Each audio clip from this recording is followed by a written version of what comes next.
ñu ngi leen di nuyu di leen ziar di am mbégte daje ak yéen ci weeru tedd wi di weer bu ànd ak barke weeru am solo ren boroom gëm-gëm yépp muy diiney islam ak diiney chrétien bokk daje si yàlla ñu ko yàlla nangul ñu lépp luñ ci def ci jaamu yàlla jéggal ñu bàkkaar yi wàcce barke gi ci suñu réew wàcce ko ci àdduna ñoo sàkkoon waxtaan wi génn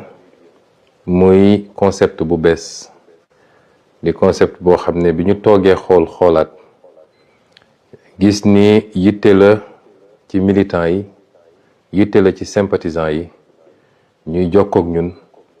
di wecceente ñun ci xew-xew ci parti bi xew-xew ci réew mi xew-xew ci àdduna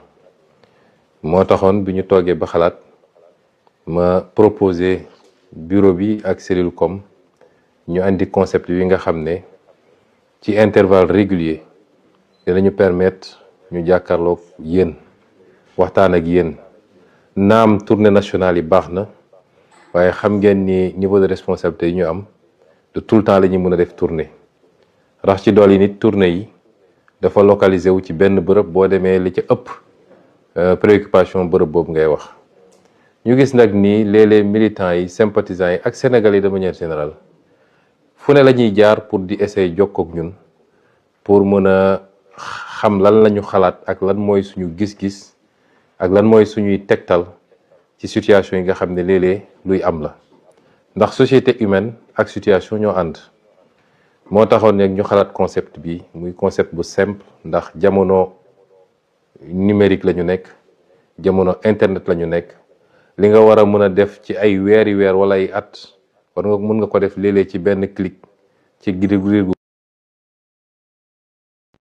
karloog nit ñi kenn ku ne fi mu ne ñii ñi nga bitim réew ñi ngi ci biir réew mi fépp ci biir Sénégal ñu ne woon dañ ko defee noonu waxtaan ak bu ci kanamee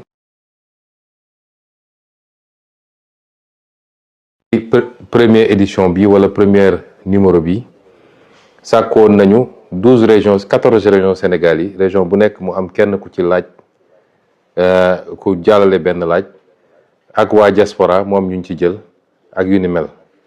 kon loolu mooy concept bi ñu ñaan yàlla mu may ñu dugg ci jàmm génn ci jàmm te lépp lu ci nit xaaroon ci ay leeral yu mu bëgg mu am ko ci waaye dinaa doore sama kàddu ci introduction bu ndaw dangeen ma may ma def ko ci kàllaama nasaraan ndax bëgg naa ci wax lu weesu réew mi ndax dafa di xew-xewu jamono mu làmb àdduna bi yépp. Chers amis d'ici et d'ailleurs, nous vivons des moments assez particuliers, des moments très sombres, des moments extrêmement délicats dont il nous faut mesurer toutes les conséquences et toutes les implications. Depuis 2 jours, s'est déclenché au Moyen-Orient une guerre, il faut l'appeler telle quelle, déclenchée par les États-Unis d'Amérique et leurs alliés israéliens qui ont choisi de frapper un pays, notamment l'Iran, et qui ont déclenché la riposte de ce pays qui a embrasé toute la région du Golfe. Nous serions très naïfs si nous pensions que ça se limiterait à cela. Nous souhaitons tous que ça n'aille pas plus loin que ça. Mais nous devons être pessimistes, voir les choses de la manière la plus lucide et la plus réaliste possible. Des frappes ont été opérées, une réaction s'est déclenchée, qui peut entraîner d'autres réactions avec d'autres acteurs qui vont entrer dans le conflit et peut-être des ramifications qui dépasseront cette partie du monde. C'est déplorable parce qu'à la base, nous sommes dans une situation, depuis 1 an maintenant, nous sommes dans une situation de remplacement du contrat social mondial par un retour à l'état de nature,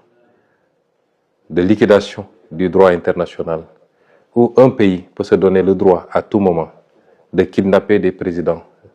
de s'attaquer à d'autres pays, d'asphyxier des pays pour annoncer en prendre possession pacifiquement plus tard. Un pays sans résolution ni mandat des Nations Unies peut décider de frapper d'autres pays, de tuer, d'assassiner, il faut le dire tel quel, leurs dirigeants. Ceci est extrêmement grave. Et tout l'équilibre du monde qui a été conçu sur ces 45 dernières années, voire ces 50 dernières années, s'en trouve compromis. C'est déplorable et il faut le condamner. Je me permettrai de présenter toutes nos condoléances à la famille et au peuple des dirigeants qui ont été assassinés, les dirigeants iraniens qui ont été assassinés, et souhaiter que ce conflit trouve une fin rapide pour le bien du monde. Il nous faut mesurer toutes les conséquences de ce conflit, qui dépasse le simple aspect militaire. Nous savons tous que aujourd'hui, le trafic autour du détroit d'Ormuz est compromis, et nous savons que minimum 40% ou 30% du pétrole mondial, des hydrocarbures mondiaux, passe par ce détroit. Les impacts sur le plan économique pour tous les pays, dont le Sénégal, dont la consommation en produits pétroliers dépend de ces trafics-là, les conséquences seront très importantes. Les conséquences de manière générale sur l'économie du monde seront très importantes, avec des impacts sur la mobilité des capitaux, sur l'investissement et les répercussions sur tous les autres produits de consommation. Parce que vous savez que tout tourne et tout tourne à partir de ces produits d'hydrocarbures, pratiquement, les industries, l'économie, tout. Et donc, même les produits de consommation courante, notamment les produits alimentaires, les denrées alimentaires, tous les autres produits s'en trouveront impactés. Et tout ça par une décision unilatérale d'un pays tout puissant soit-il, de déclencher une guerre, de frapper d'autres pays, et c'est déplorable. Mais nous devons faire une analyse géopolitique de ces situations. Ce ne sont pas des situations fortuites. Pas plus tard qu'avant-hier, à l'Assemblée, je vous ai parlé du piège de Thucydide. Je vous en parle depuis pas mal de temps. Je voudrais que nous soyons tous bien conscients de la situation. Nous avons des puissances émergentes regroupées autour des BRICS, avec la Chine comme un pays moteur, qui aujourd'hui, quoi qu'on dise sur le plan économique, sur le plan technologique, et certainement de plus en plus sur le plan militaire, sont en train non seulement de rattraper tout le retard, mais de prendre le dessus sur le vieux monde occidental, avec en tête de file les États-Unis d'Amérique. Et tout ce que vous voyez, c'est des réactions de ce pôle, et particulièrement des États-Unis, qui ont peur de perdre cette primauté qu'ils ont eue pendant longtemps, cette domination écrasante sur tout le reste du monde. Et si vous voyez bien la carte des interventions, il s'agit de freiner et d'expulser une puissance comme la Chine, de l'Amérique du Sud d'abord, d'où ce qui s'est passé au Venezuela, ce qui se passe actuellement à Cuba, ce qui risque de se passer ailleurs, puisque la Colombie a été menacée également. C'est ce qui se passe actuellement au Moyen-Orient, où il faut couper effectivement toutes les connexions de ces pays avec la Chine, avec la Russie et peut-être avec d'autres pays des BRICS, et leur approvisionnement en produits d'hydrocarbures. C'est l'Europe ne posant pas de problème fondamental, puisque l'Europe est un satellite du moins des États-Unis dans ce bloc occidental. Tout ce qui se passe est une tentative d'isolement d'une puissance montante et de pouvoir après se consacrer particulièrement à cette puissance, soit dans le cadre d'une guerre commerciale. C'est heureux si ça se limitait à cela. Nous ne souhaiterons pas que ça aille beaucoup plus loin pour des puissances dotées d'arsenal nucléaire et maîtrisant des technologies de plus en plus extrêmement sophistiquées. Nous sommes dans ce contexte géopolitique bien particulier. Quid de l'Afrique? Parce qu'on a parlé de l'Europe, on a parlé de l'Amérique, on a parlé de l'Asie. Et comme d'habitude, il est très difficile de parler de l'Afrique, puisque les Africains n'ont jamais pris leur responsabilité pour comprendre les enjeux et comprendre qu'ils n'ont pas d'amis, ils n'ont pas de parents et qu'ils doivent compter sur eux-mêmes par les réformes qu'il faut, par le règlement d'un certain nombre de contentieux ou de conflits inutiles, par la stabilité, mais surtout par le travail, se mettre au travail. Nous sommes le continent qui n'existe pratiquement pas sur la carte géopolitique, mais qui semble être la seule à l'ignorer. Et nous sommes là encore dans des débats secondaires qui n'apportent rien au monde, qui n'apportent rien à l'Afrique, et qui ne rapportent rien à nos pays plus individuellement. cette Afrique-là, qui n'est jamais sortie sous le joug de la colonisation. Parce que ce qui se joue actuellement, c'est une forme de réitération par certains empires de volonté coloniale. La colonisation, elle n'est pas seulement physique, même si ici on est sur le terrain physique, elle est aussi cette possibilité d'imposer ses vues, ses desiderata à tout le monde et continuer à dominer le monde, à le contrôler et à ne prendre les autres comme des vassaux ou des satellites. Ça, c'est une forme de colonisation. L'Afrique n'est jamais sortie de cette colonisation. Et je m'en veux pour preuve que ce que les d'aucuns appellent la néocolonisation, par les monnaies coloniales, par le pillage des ressources naturelles, mais également par la dette injuste imposée à l'Afrique, les conditions extrêmement délicates d'accès à ces crédits et tout ce que ça fait porter comme poids à l'Afrique. L'Afrique n'est jamais sortie de cela. Et les vrais combats, ils sont là. Et c'est ça notre combat, nous. Malheureusement, quelquefois, moi personnellement, j'ai l'impression d'être assez isolé dans ce combat, y compris ici, dans notre pays au Sénégal, et maintenant qu'on est au pouvoir. Et c'est ces enjeux-là que nous devons comprendre. Que je veux que chaque militant et chaque militante comprenne. Que notre combat dépasse les débats futiles et inutiles sur des combines et des manipulations politiciennes. mbokk yi àdduna bi jaxasoo na ñun rek a ko comprendre agul bu ñuy seetaan di xew ci àdduna bi ci ay commentaires la yem xamuñu ni lépp lu xew foofu impact bi mun a am ci suñuy réew ak suñu développement ak ci ëllëg ndax nit du soppiku. L'être humain est un prédateur. La majorité des êtres humains sont des prédateurs. li andi woon ci ay jamono ay nit jaaxle ca fa ñu dëkk seen suuf doyul ñu soxla yaatu ba jël seeni gaal wër fu nekk dem seet yeneen suuf yu ñu coloniser balaa loolu ñu seet yeneen suuf yoo xam ne noot nañ ña fa ne di leen jël di leen jaay en tant que jaam yóbbu leen ci yeneen continent ñu dem liggéey. loolu taxoon ñu demaat ba ñëw jël suuf soosu ne ñoo ko moom muy colonisation loolu du mus a dañ te ñu xam ni ba léegi rawuñu ci loolu. àdduna mën na doxaat ba nit ñi dellu si waat te dégg ngeen kenn ci kilifa yi mooy ku ñuy wax Marco Rubio di benn kilifa ci États-Unis dafa wax ni dañu war a delloo si waat colonisation. tey ñooñu bu ñu demoon ba jaaxle ndax dañoo am seen mode de vie am benn niveau bu ñu tàmm ci richesse ak yu demee noonu bu ñu demoon ba xam ni loolu mënatuñ koo am te jàpp ni Sénégal am na alal goo xam ne mi ngi fi lan moo leen tere tey ñu ñëw ci seen doole ñëw nangu Sénégal comme tey ni ñuy attaqué ay réew di rey seeni président di jël seeni président yóbbu leen di leen tëj noonu la amee ci ñeneen ak ñeneen ci képp koo xam ne am na doole. moo tax Afrique benn yitte rek la waroon am Sénégal jiitu ci mooy jublu ci liggéey wàññi coow li wàññi wax ji wàññi politique bi ak combine politique yi. est-ce que ñun nous sommes à la hauteur de ces enjeux? boo xoolee coow lépp ci Sénégal ay waxu coalition diw ay waxu parti diw ay waxu xëcc nañu lii ana liggéey ana concentré wu sur l'essentiel. loolu mooy tey enjeu bi nga xam ni moo war a nekk suñu bos muy lu mooy andi woon rek ci introduction mooy il faut qu'on soit à la hauteur des enjeux. Les enjeux ne sont plus aux combines politiques ou politiciennes. Les enjeux ne sont plus aux réclamations injustifiées. la xam ne réew mi liggéeyagul alal gu mu mën a séddale ba kenn ku nekk la muy laaj ñu mën ko koo jox na ñëpp jublu ci liggéey wàññi wax ji. lu ko may nag la woon fa woon nan ñi defoon ba jiituñu ba xëy noot ñu bu ñu foog ne raw na ñu xëyaat ñëw noot ñu te duñ ci mën dara. bu dee réew yi ñu ëpp doole fuuf booy seet tey li xew diggante Russie ak Ukraine rek keroog damay seetaan benn documentaire ci benn guddi rek Russie yónnee na 850 drones yu mu envoyé Ukraine. ñun Sénégal mënuñoo jënd fukki drone yu mat ak suñu alal. kon nañu xam ni existé wuñu sax ci wàllu koom ak ci wàllu puissance ak ci wàllu doole waaye ñun foog nañ ñun ñooy le centre du monde. kon nañu jublu ci liggéey ndax lu ko mooy rek la woon fa woon. ñu ngi leen di gërëm di leen sant li introduction la woon ñoo ngi delloo kàddu gi nag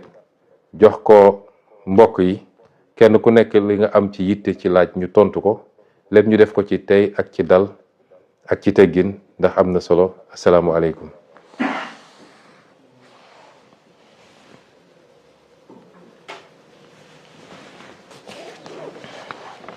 Bonjour tout le monde. Je m'appelle Léna Ngom, Pastef Kédougou. Monsieur le Président Ousmane Sonko, nous constatons actuellement un climat tendu au sein du Pastef. Quelle est votre position à ce sujet et quel conseil donneriez-vous aux militants quant à la posture adoptée face à cette situation?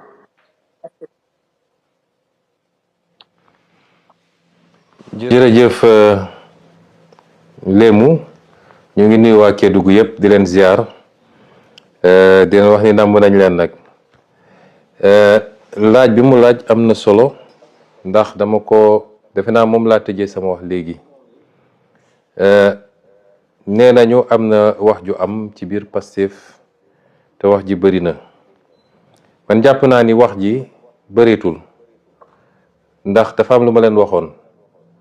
mooy dañu soxla woon rek clarification bu ñu demee ba clarification am ba position yi ñu xam ko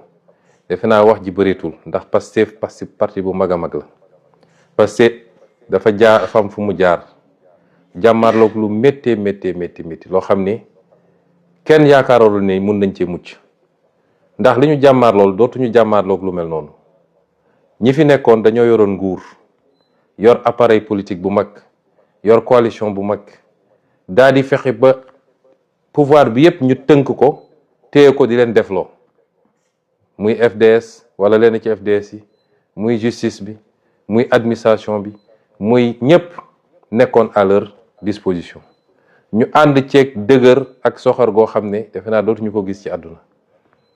ma yàgg leen wax ci jamono jooju ne bu soobee yàlla dinañu rawale projet bi bu soobee yàlla dinañ ko jàllale bu ñu demoon ba gàllankoor Ousmane Sonko du tey bu soobee yàlla ñu jàllale projet parce que liggéey nañu lu tax askan wi may ñu loolu te gëm naa nit yàlla du seetaan tey foofu la ñu toll kon nguur man bëgguma terme nguur ndax dafay renvoyer toujours à la jouissance waaye pouvoir dafa am lu mu ànd ak pouvoir dafa ànd ak fitna ñaare dafa ànd ak seytaane rawatina nag bu dee waajaluñu ko niñ ko war a waajalee mun na andi lu bëree bëri pouvoir a ni mel waaye ñun mënatuñu jànkonteeg lu ñu jànkonteel damay dégg léeg-léeg nit ñi naan léegi lay gën a metti parce que dañoo xamante suñu biir déedéet loolu amut xamante suñu biir dafay yombal mbir yi kon clarification am na xam nañu position kenn ku nekk Pastef nag weesu na loolu moo tax toujours dama naan militant yi ñoom sax léeg-léeg ñoom ñooy yokk wax ji ñoom ñooy andi wax ji clarification am na mooy Pastef mooy le principal parti le parti le plus structuré le plus fort et le plus solide au Sénégal sénégalais yi won ñu ko weesuwul élection législative bi ñu génn Pastef demal boppam yàlla jox ko lim ko jox jaarale ko ci sénégalais yi te loolu dañu fi ba léegi day yokk rek bu dee nag ci suñu biir ñëw nañu ba egg ci nguur mu am wuute ci gis-gis dañ koy delloo ci ëttu parti bi parce que parti bi dafa am ay charte am ay règles am nu muy fonctionner am lu mu jaayanteeg sénégalais yi la ñu boole lan la bu dee am na lu ñu boole li andi problème lan la bu dee am na est-ce que c'est strictement politique mooy ci parti bi la ñu amul gis-gis la ñu bokkul gis-gis wala dafa am loo xam ne ci état bi la mooy projet bi ñu porté ak ni ñu war a doxalee état bi ak fi ñu war a teg mbir yi est-ce que foofu am na wuute ci niñ ko yore amaana ñaar yëpp am na moo tax nag ma ne nañ ko delloo ci ëttu parti bi am na nu muy àttee parti bi noonu muy àttee nag responsabilité am dina ko jël ba mu mat sëkk parce que du parti bi mooy daw ci kannaaw ab nit ak koo munti doon man mi Ousmane Sonko moo demoon ba waroog parti bi moom mooy wone ma dellu sil ci li nga xam ne moom lañu moo ñu boole waaye du parti bi mooy tënku daw fekk ma doxal nañ ko noo xam ne nag fexe nañu ba kenn ku nekk déggal boppam barki démb bi ma président ne dafa bëgg a gisee ak député yi dama ko ne président loolu c'est pas une bonne idée su ma sañoon ñu bañ koo def moom defe naa fàttali na ko député yi barki démb ci liñ ma wax ma ne ko su ma sañoon ñu bañ koo def ñaar yi moo tax ma wax ko benn bi mooy waruñu ko def ci palais ba ndax njëkkoon na ma wax ni dafa bëgg a giseeg coordonnateurs yi ma ne ko loolu lu baax la li tax may nangu loolu mooy damay bañ mu mel ni man maa dox digganteem ak parti bi ndax moom président Diomaye mënul giseeg waa parti bi lu dul man joxe naa sama accord parce que ci wàllu parti bi man maay kilifa parti bi ci wàllu état moom mooy kilifa état bi am na loo xam ne mënuma ko ci état lu dul moom nangu na ko am na loo xam moom mënu ko ci parti bi lu dul man nangu naa ko mais su ma ko nee déedéet te bañ ci day mel ni damaa dox digganteem ak parti bi ma ne ko d'accord loolu baax na mu njëkk a gisee coordonnateurs yi ma dem fa lekk fa tàndarma ak ñoom parce que man teewe waxtaan bi far musuma koo yéene jàpp naa ni baax na ma bàyyi ko moom ak waa parti bi mu wax ñu dégg ñoom ñu wax mu dégg moo tax man waxtaan bi ci boppam dama noonu duma ko teewee waaye comme ndogu la ñu invité dinaa ñëw naan café lekk tàndarma bàyyi leen ñu yeggali seen waxtaan bu dee yeggaliwuñu mu def ko coordonnateurs yi bi ñu génnee ci waxtaan bi li ma ci dégg ci ay remontées amoon na ci ñu ci génn ak incompréhension wala sax déception bi ma waxee bu député yi ma ne ko ñaar moo tax ma jàpp ni mën nga koo bañ a def bu njëkk bi mooy ñun de dañ doon wax ni bëgguñu transformer palais de la république en siège du parti politique kon mun nga dem Azalaï wala beneen hôtel teeru bi wala feneen nga loué fa ngeen def ko fa muy benn ñaareel bi mooy bu dee li nga yàgg répété moom ngay waxaat ak ñoom mën na koo bañ a jar parce que député yi xam naa leen ñoo ëpp liberté te assemblée nationale dafay former nit politiquement di nga gis koo xam ne ku sedd la woon sax mais bu demee assemblée def fa diir rek politiquement da koy former mu xam liberté jàng li ñuy wax joute politique mooy wax nu mu tudd jëflante ci politique wax ñu tontu la nga waxaat te buñ fa demee wax ji demee neen ku ne da bu génnee it dina sentir responsabilité wala rendre compte militants yi ak sénégalais yi te it wax yooyu jaratu ko léegi clarification am na kenn ku ne na dem ba jàpp ni lii jàpp naa ne lii yoon la wala lii du yoon mën naa ko defaraat mais dajewaat pour répéter les mêmes choses muy yeewaat yeneen yi jaru ko mu insister ne moom il tient à les rencontrer te comme ndogu lay invité nit ku nekk fa nga dëkk ngay invité ndogu te moom palais la dëkk kon suy invité palais lay invité ma ne kon jarul may bañ ma ngoñ ci bañ bi parce que day mel damaa bëgg a dox digganteem ak parti bi ma bàyyi mu dem ñu dem toog waxtaan loolu permettre na tey nit ñi xam nañ ni mbir mi du mbir diggante Ousmane ak Diomaye déedéet diggante parti bi ñuy wax Pastef la dans sa totalité mën na am ay benn yuy essayer jouer yenn jeu yi dégg naa kenn benn député naan ay bu ñu déclenché ay confrontation fii confrontation amu fi double jeu la nit ñi war a bàyyi confrontation amu fi Pastef mënul confronté wu ak benn nit boo xam ne militant la ci parti bi te loolu la woote wu mënul ne donc confrontation amu fi mais baax na nit ñi xam ni bi ma njëkkee wax ñu bëri jàpp nañ ni am na ñu ma ci mere woon sax mais man xamoon naa lu kenn xamut gisoon naa lu gars yi gisut te loolu it ma ciy wax ak militants yi nañ ñu wóolu léeg-léeg nga nit jàpp ni Ousmane ma ngay nelaw gaa yaa ngi def ay affaire moom yéegul amul lu fi xew te yéeguma bu ngeen àndeek man nag ñu am fu ñu jaar mu métti woon lool ma digoon leen ni bu soobee yàlla dinañu jàll ba yàlla jàll lañu tey ngeen ñu war a gën a wóolu xam nañu lépp xam nañ ko déet yàlla rek a xam lépp sax waaye la ñu xam bëri na lu fi yëngu xam nañ ko waaye dafa am lu ñuy doxalee mbir yi moo tax ma ne leen coow li léeg-léeg Pastef moo koy yëkkati jaru ko léeg-léeg Pastef dañuy xaw a li tubaab di wax free la lu yëngatu rek benn waaye jóge fële wax benn wax rek waa Pastef yëpp riirandoo chaque jour may leen baleen loolu àndi leen ak tey ak dal ngeen nekk ci liggéey bi loolu moo am solo nekk ci liggéey bi nga xam ne li ma génne temps yële directive ma génne am lu ma santaane gis naa ni sax yéen a ngi ci yokk leen ko nekk leen ci loolu gis nga politique en politique y a pas de miracle la politique ne ment pas loo liggéey rek ngay jotaat yàlla may nañu lu dëgër waaye dañ fee bëgg a nekk nu mu gën a yàggee sama li ma leen di sant mooy nekk leen ci liggéey bi la ca des bàyyi leen ko mu dox ni mu war a doxee luñ ci jar a wax rek dinaa leen ko wax ba mu mat sëkk. man awma ay nëbatu yu dul jeex loolu mooy ñi jàpp nañ ni sax défaut la ci man waaye lu jaruta wax tim bu leen ci wax ngeen xam ni tey dañoo boole fonction politique ak di gérer état loolu dafa am nuñ koy boolee liggéey ko kon ñu ngi lay gërëm di la sant ci sa laaj bi di dalal ñëpp ni Pastef amul problème tey la Pastef gën a dëgër tey la gën a am doole Pastef bu dee li fi nekkoon ak li fi dajeeb ci opposition ñoo ko jaaxalut wax dëgg yàlla du ay waxu coalition moo koy jaaxal ñun ñoo leen di jox sax léeg-léeg di xale yi naan ñun ñoo leen di jox buzz di ci wax loo xam ne jaru ko kon ñu jël ñaareelu question bi.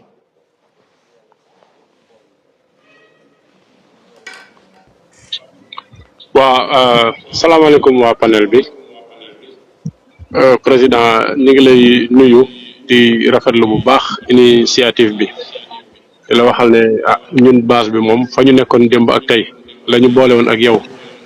ba léegi ñu ngi koy gis kon ñu ngi ci waaw sunu laaj nag ba bëriwul sunu laaj mooy beaucoup de collectivités territoriales n'ont pas eu la chance de la visite du président du parti. Où en êtes-vous avec votre fameux Nemmeeku Tour, moment tant attendu par les militants de la base pour vraiment être en contact direct avec leur président de parti, surtout ceux du monde rural. Waaw loolu moo nekkoon question bi. Merci beaucoup. jërëjëf sëñ Khadim ñu ngi lay nuyu di yooyu ñuy waa Njaareem yëpp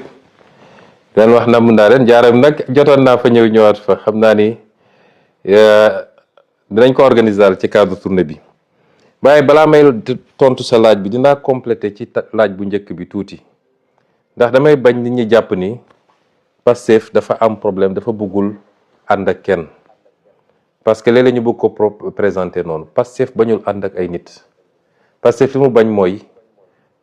ñu ne dañuy def coalition ak yow mu leer ni Pastef mooy xolu coalition bi mooy poids lourd bi nga ñëw ne damaa bëgg a toog ca kaw Pastef wala ñu ne dañuy ànd ci coalition nga ñëw ne man li gën a dëgër ci coalition bi naa xool nu may defee ay pexe pour tàqale leen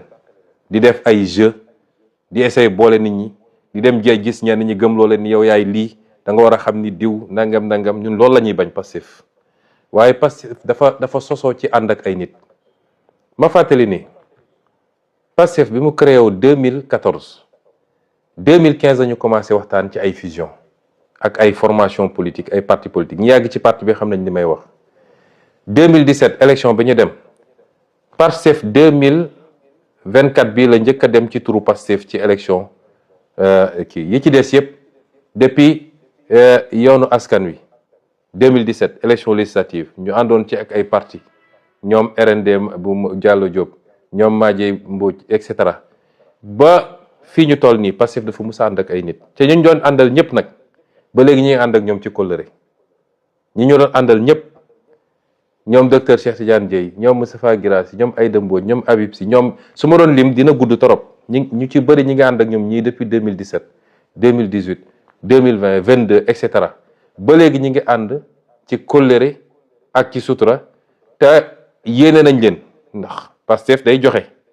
Pastef joxe na fi ay maire yoo xam ne ñëpp dañ ne Pastef waru ko woon joxe Pastef joxe na fi ay député Pastef joxe na fi ay ministère kon Pastef amul problème mu ànd ak nit bëgguñu ñu présenter ñu comme des gens yu bañ a ànd ak ay nit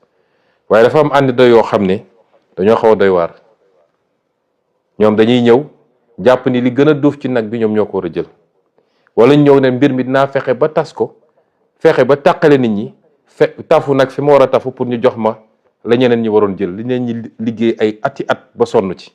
ñun ñooñu la ñu bañ kon ñu leeral loolu parce que bëgguñu sénégalais jàpp ni parce que dafa war a bañ a ànd ñun ñi ñu yàgg àndal musuñu am problème yu société coow li yëpp ñi ñëw 2024 ci élection présidentielle la ñi nga xam ne 2024 bi affaire bi demee ba ñor ñu ñëw à 95% coow li yëpp ci ñooñu la waaye suñu àndoo yàgg yi déggoo ci coow kon loolu ma leeral ko doog a continuer ci laaj bi nga laaj sëñ Khadim tournée yi dinañ ko continuer mais en tenant compte aussi situation yi ñuy dund parce que tey responsabilité yi diis na nañ daan def nga xam ne mënoon nga jël semaine u lëmb 10 jours ne maa ngi def nemmeeku tour département de Mbour wala département de Tivaouane loolu dina jafe léegi boo seetee démarré nañ ko keroog Guinguinéo waaye dañoo fexe ba jël week-end bi fajaru samedi 11h fekk ñu fa ñu def ba dimanche ci ngoon ñu ñibbisi dinañ ko continuer ci noonu suñu yéene mooy def Sénégal yëpp te doore ko ci département yi nga xam ne jotuñu fa woon dem ndax am na fu ñu jot a teg tànk am na fu ñu jot a teg tànk donc ñu fexe ba ñu dem ci département yooyu incha allah waaye dinañu continuer nemmeeku tour gi ndax yitte la ci ñun waaye yitte la ci sénégalais yi namm nañu di ñu gis di waxtaan ak ñun nit namm nañ di jaxasoog ñoom parce que man dama gëm ni kuy def politique rek jaxasoog nit ñi mooy sa farata mooy sa warteef waaye def politique ci tëju si bureau wala keroog bi ñu la falee lañ la gëj a gis man giseewu mu noonu politique mu neex mu naqari demal jaxasoog nit ñi déglu leen waxtaan ak ñoom expliquer leen aussi jox leen ay arguments yoo xam ne amuñu ko woon kon nañ continuer nemmeeku tuur yi incha allah te njaareem dina am wàllam ci lu yàggul bu soobee yàlla kon ñu jël question bi ci tegu. asalaamaaleykum président Ousmane Sonko maa ngi doon laajte ba xam qu'est-ce que le parti envisage par rapport à création d'autres mouvements comme mouvement bu mel ni doomu jàngu bi merci beaucoup. Thérèse Diamé ban département la. département Dakar excusez-moi. Dakar jërëjëf Thérèse ñu ngi nuyu waa département Dakar yëpp di leen ziare di leen gën a soññati ndax Dakar moom Sénégal fépp am solo mais Dakar mooy suñu capitale donc département bi am na solo gis nañ nag liggéey bu am solo bi ngeen ciy def sous la coordination de votre coordinateur monsieur le maire Abbas Fall dinañ leen continuer appuyer ndax Dakar moom c'est stratégique, c'est dans notre escarcelle, il faut que mu des ci le plus longtemps possible ñu mën a jokkale action état ak action locale action centrale ak action locale mu jur résultat yi nga xam ne moom la ñu bëgg. laaj bi nag am na solo parce que parti bi ay mouvement niñ ko structuré dafa am bureau national bi ay secrétariat la ak ay mouvement am nag organisation horizontale bi à la base muy coordination yi ak section yi. mouvement yooyu nag texte parti bi dafa wax naka la ñuy créer mouvement ci parti bi dafa am un processus bu ñuy jaar pour la validation des mouvements may rafetlu nag di am mbégte lool bi ma yégee nii am na benn mouvement boo xam ne ci jàngu bi la ni mu amee mouvement doomu daara bi jàngu bi nga xam ne kenn ëppalew ko ci parti bi Pastef dès ses débuts obédience yëpp dañoo ñëw def ko seen affaire bopp ndax Pastef affaire patrie bi la patrie rek n'appartient à aucune religion n'appartient à aucune ethnie n'appartient à aucune région c'est la patrie de tout le monde ñëpp yem ci nag ñëpp tolloo ci moo tax képp ku bëgg a gérer patrie bi da nga war a fexe ba représenter ñëpp ci patrie boobu mos naa toog di waxtaan ak monseigneur ci année 2021-22 je crois ñuy waxtaan et on parlait justement de l'engagement politique de personnes issues de la communauté catholique ñu ciy waxtaan lu bëri ma jàpp ni dañu war a gën a safal engagement bi donte nag parti bi am na ci ñu doy waar ñu dëgër mun naa citer ñoom Toussaint ñoom Marie Rose ñeneen ak ñeneen bëri nañu ñoom Justin ba ci nag sama préféré nag ndax mooy tàkkal fépp nag ci Sénégal muy Jean Michel waaye dañ ko war a gën a yokk et muy ci responsabilité yi ñuy exercer en tant que ñu yor état mais également muy ci taxawaay bi ci biir parti bi moo tax bi ma yégee loolu dama am sama xol dafa sedd bi ma gisee keroog bi ñuy def le meeting du 8 novembre dañuy ñaan foofa jullit ñi ñëw ñaan doomu daara yi doomu jàngu bi ñëw def ñaan dafa seddal suñu xol te loolu yëpp yàlla nangu na ko ndax gis nañ meeting ba defe naa meeting bu mel noonu musul am Sénégal kon mouvement yooyu yëpp dañu war a xool nuñ koy restructurer bu jaaree ci circuit bi mbir mi jaar parce que texte parti bi moo ko organisé sànq dama waxtaan ne war nañu xool peut-être ñu am parce que réew mi tam réew mu laïc la mooy lépp lu ñuy def dañu war a sàmmonteeg bañ a wone féete ci diine yi noonu lañ ko war a defee ci parti bi comme ni mu amee ci état bi mun nañu xool nu ñuy defee benn mouvement bu mag boo xam ne mouvement buy jublu ci les valeurs culturelles sociales sociologiques du pays lay doon ci biir nag mun na am section doomu daara yi section doomu jàngu bi ëllëg beneen section bu waree am lépp dem rek ci lu jëm ci valeurs yi nga xam ne moo cimenté suñu réew loolu defe naa mun nañ ci liggéey et mun ngeen jege Ayib Daffé mu gën leen orienté ci processus bi nga xam ne moom la statut parti bi prévoir pour ñu mun a taxawal mouvement bu nekk ñu yeggali liggéey bi ngeen xam ne sumb ngeen ko di leen ci félicité di leen ci jaajëfal bu baax a baax kon ñu jël question bi ci tegu. Président. yooyu Kassé ñu ngi lay dégg bu baax. waaw dama doon laaj rek ndax sa communication ak la région de Ziguinchor ndax moo ngi am ci base bi bu fekkee moo ngi am au niveau de la base ndax moo ngi jaar à la voie hiérarchique bu fekkee loolu am na alhamdulilah bu fekkee amul lan moo ko gàllankooral parce que dañuy faral di gis ku tëb dal rek naan président woo na ma président wax na ma président woo na ma président wax na ma finalement mënuñu am canal bi nga xamante ne dinañ fa jot ay waxu président géej nañ la gis lool mais nag day baax ñu lay dégg bu fekkee tamit dañ lay dégg si yan canal lay jaar loolu moo newoon sama question. jërëjëf Kassé question bi nga posé donte da nga ko posé spécifiquement à Ziguinchor mais dama jàpp ni question bu gën a yaatu la di nga ma permettre c'est une très bonne question bu may permettre de manière générale ma leeral comment on fonctionne dans le parti. Ziguinchor nag c'est vrai gëj naa fa xaw naa fa gëj te li ma tënk xam ngeen ko mais am naa yéene ñëw fa ci fan yi xam naa ni ñaan naa yàlla balaa koor gi di jeex daal ma ñëw ziar si seet mbokk yi même su dul cadre politique mais dinañ fa ñëw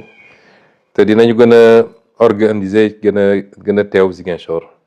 waaye yéen xam ngeen ni yàlla dafa am lu mu def ñu nangu ko di ko sant bu baax a baax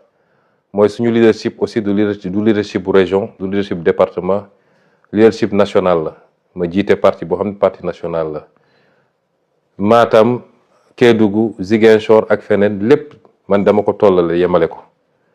donte nag su dee Ziguinchor sama cosaan la dinaa leen jox de temps en temps pour ay coup de pouce ni ma ko mënee mais ci wàllu ni may gérer parti bi je ne communique pas plus avec Ziguinchor qu'avec Koumpentoum ou avec et cetera parti bi nu mu bindoo mooy du man maay communiquer directement ak base bi loolu bi ñu créé parti bi la ñu teg règle yooyu loolu tax parti bi am poste président am poste secrétaire général loolu raar na léeg-léeg parti yi dañuy am poste président wala poste secrétaire général bi ñu créé parti bi dañu ne man dama ne bugguma nekk président parti boo xam ne day xëy di administrer parti au jour le jour chaque jour ñu ne la section bi problème am na cellule bi problème am na nga koy gérer nañu créer benn niveau boo xam ne moom mooy administrer parti bi loolu moo andi poste secrétaire général donc secrétaire général mooy wax ak base bi te it parti bi bu amee lu muy wax lu officiel du nit mooy jóg ne président woo na ma man su lu may def lu officiel du ma woo kenn kon ku ñëw ne leen président woo na ma nee na kooku woowuma ko wala su ma ko woowee leneen laa ko woowee léeg-léeg ma woo nit ne ko dégg naa ni ci base bi dañuy wax ni da nga ne man maa lay woo maa lay wax li man sequma ak loolu kenn su parti bi jëlee décision le secrétaire général du parti mooy woo les coordonnateurs ne leen parti bi jël na décision bi coordonnateurs yi woo ñi nga xam ne ñooy jiite section yi ñooñu wax ak waa cellule bi c'est ça la chaîne de transmission dans le parti kon ma profité leeral ko mën naa am nag relation personnelle ak nit parce que nit yoo gis ñu ànd rek groupe bu nekk rek dina am ay affinité mun na am relation personnelle ak nit léeg-léeg relation yooyu jiitu na sax suñu engagement en politique mais tekkiwul ni ci la ñuy liggéey ci parti bi su parti bi amee lu muy jàllale ci base bi damay woo kenn de manière informelle di ko wax déedéet ça ne marche pas comme ça kon ma dajal seen xel ni à chaque fois que le parti a pris des décisions mu war a jàll am na canal yu muy jaar te Ziguinchor ak Sédhiou ak Dakar ak feneen ñoo ci yem même canal bi lay doon léeg-léeg nag quand je veux parler moi je peux faire des conférences call avec les coordonnateurs mais boobaa coordonnateurs yëpp ay dugg wala ma def ko ak les sections il y a quelques mois def naa avec toutes les sections presque sur 555 il y avait peut-être 480 sections yoo xam ne ils étaient présents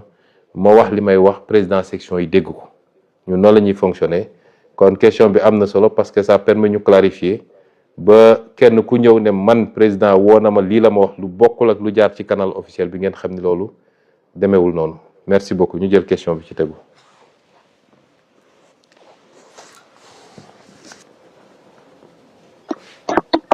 allo salaamaaleykum. waaleykum salaam soxna Roxee. man la soxna Khadijatou Ly. ah c'est Khady Ly de Kaolack. Khadijatou Ly département Nioro. Nioro waaw. maa ngi jégalu dama bëgg a ñëw ci carte du membre yi. laaj bala ñu ko génnee ci loxo yiñ koy teg.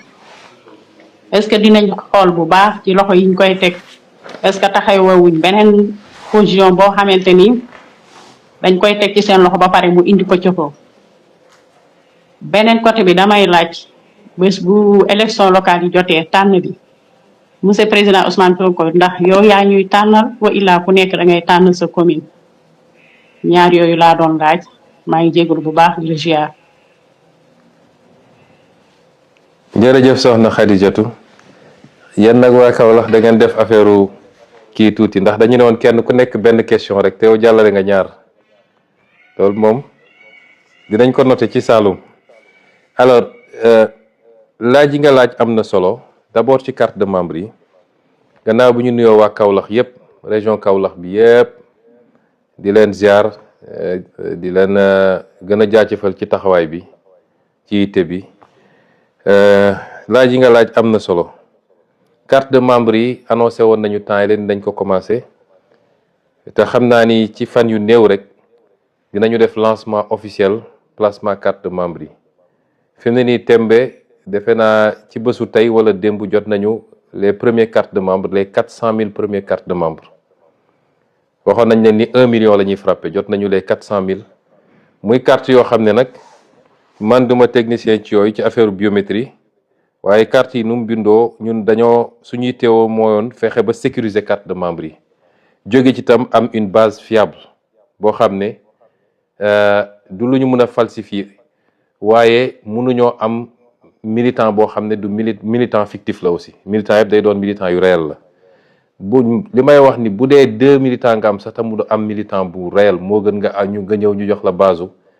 1 million de militants te boo demee la ca ëpp du ay militants moo tax niñ ko defee am nañu carte bu nekk chaque carte digitale dafa comporter un numéro unique un numéro alphanumérique à 6 caractères boo xam ne moom mooy constituer l'identifiant du militant bu ne day am identifiant dafa am numéro bu koy identifier numéro bi c'est un numéro à 6 caractères carte bi ñu mun koo jënd plateforme bi ñu war a defar plateforme bi sur internet mi ngi tudd Pastef et moi nit mun na jënd carte de membre fi mu toog daal di commander ci internet def li mu war a def daal di am carte de membre am sous réserve de validation mun na dem ci daje am carte de membre donc mun nañ ko jënd en ligne virtuelle comme mun nga ko commander physiquement mun nga jënd physiquement ci sa section ak yeneen du ma ci sori parce que bu ñuy def lancement officiel bi ci fan yu néewutul dinañu techniciens yi ñoom ZAC nga xam ne ñoo ko defar dinañ ñëw ci détail yu carte yooyu mais muy carte yoo xam ne guléet lay doon ci Sénégal ñu sécuriser ko comme suñu carte d'identité nationale ñu ko sécuriser dégg naa nag ay nit naan dañoo bëgg a jaxase carte yi moo tax ñu def carte d'identité carte yooyu comme ça ñu mun koo jaxase carte électeur xam nga loolu mauvaise foi weesuwul loolu ndax fichier DAF ak carte électeur ak carte d'identité dafa mënul bokk ak lii jegantewuñu sax kenn ku ne na góorgóorlu dem moderniser sa parti ndax dañoo nekk à l'ère du numérique moo gën lu waay def nga toog di wax di essayer di ci essayer xëpp suuf. alors nuñ koy distribuer tamit dina am commission nationale bi y a une commission nationale de distribution des cartes am commission départementale am les commissions locales yi nga xam ne ñooy nekk ci biir communes yi dinañu nommer superviseur dans chaque département day am superviseur général am les commissaires noonu lañ koy fonctionner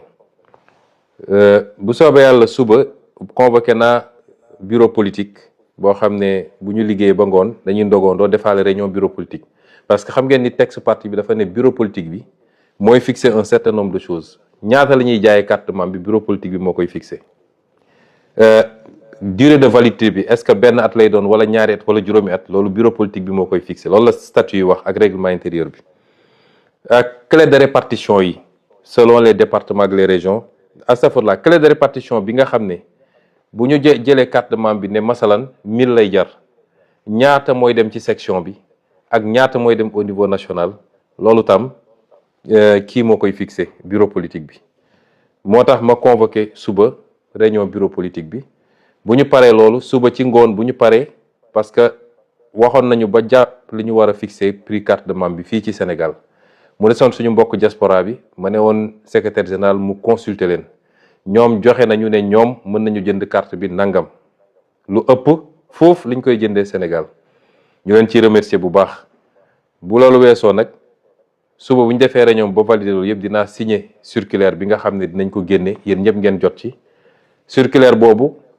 commission nationale bi moom dinañ ko taxawal ndax man maa koy taxawal les commissions départementales ngeen jublu si rapidement dinañu organiser it benn ndaje bu mag boo xam ne ci la ñuy présenter maquette carte de membre yi expliquer fonctionnalité yi nekk ci carte de membre yi waaye ci même daje boobu bëgg naa ñu lancer aussi la construction du siège parce que parti bu mel ni Pastef dafa war a am siège yàlla na may ñu dox nañu ba am terrain bi ci suñuy affaire bopp boo xam ne dañ koo jënd du délibération buñ ñu jox du truc dañ koo jënd defar nañu plan architecture yu ba pare war a jublu ci taxawal siège boobu ba am fu ñuy daje ak fu ñuy defee suñuy réunion ak yu demee noonu maquette siège bi dinañ leen ko présenter lancer waale opération wu financement bi nga xam ne ci ñun la war a jóge ñu jublu ci defar siège bi également kon yooyu yëpp ñu ngi ci te liy jubluwaay bi mooy fexe ba carte de membre yi ñu joxe ci anam yu leer du ñu ne diw moo tee carte membre yi ñii far nañoo ak moom mu jox leen ñii faruñoo ak moom du leen jox loolu du am ci parti bi képp ku war bokk ci parti bi jaar fi nga war a jaar pour yor carte de membre dinañ la ko jox nga dem taxawal say cellule formaliser ko ànd nga ak àndoo man mii sax boo àndool ak man tam di militant parti bi am nga sañ-sañu jot say carte de membre dem placé kon loolu ñu ngi ciy liggéey ci anam yoo xam ne liñ ciy jublu mooy transparence ñu ngi leen di gërëm di ziar waa Kaolack jël question bi ci tegu.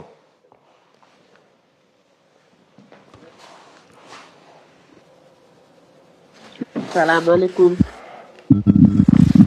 asalaamaaleykum. waaleykum salaam wa rahmatullah. monsieur le président di lay ziar bu baax a baax di la nuyu di la encourager di rafetlu initiative bi bu baax a baax a baax. waaw man de li ma doon laajte par exemple moo doon affaire carte de membre yi te sama collègue bi ma jiitu wax na ci donc man du ma si waxaat léegi li may wax mooy dama doon laaj réinvestiture yi est-ce que jotul ñu def ko si parti bi parce que presque dans beaucoup de localités les coordinations souffrent et sont un peu paralysées du fait que les activités manquent. Parce que bien coordinateur aussi il y a beaucoup de fonctions si boppam te y a des manques de temps ak yeneen yoo xamante ne ni ñu ngi fi kon ñuy laaj est-ce que jotul ñu def réinvestissement créer de nouvelles bases pour une meilleure prise en charge des problèmes sociétaux donc foofu daal lañ doon accentuer suñu question pour le moment incha allah rabbi jërëjëf. jërëjëf soxna Rokhaya je pense que bon naa def exception ci question ñaareelu question Kaolack bi su dee du ñëwaat ci question yi man mën naa ko tontu benn yoon wax na ci lu jëm ci naka la ñuy defee investiture yi pour élection locale yi ñu dëgmal investiture yi toujours ñun dañu am parti bu organisé am ay texte dañoo amoon texte yi dafa waxoon ni base bi moom mooy décider sauf élection présidentielle yeneen élection yi dañu renvoyer à la base bi ñu changé texte yi ci jamono yële passé dañu génne parti boobu ci texte parti bi renvoyer ko ci benn charte des élections charte des élections bi nga xam ne dañ ko war a jël malheureusement jëlaguñu charte boobu waaye nañ ko finaliser rapidement mais ak lu munti amee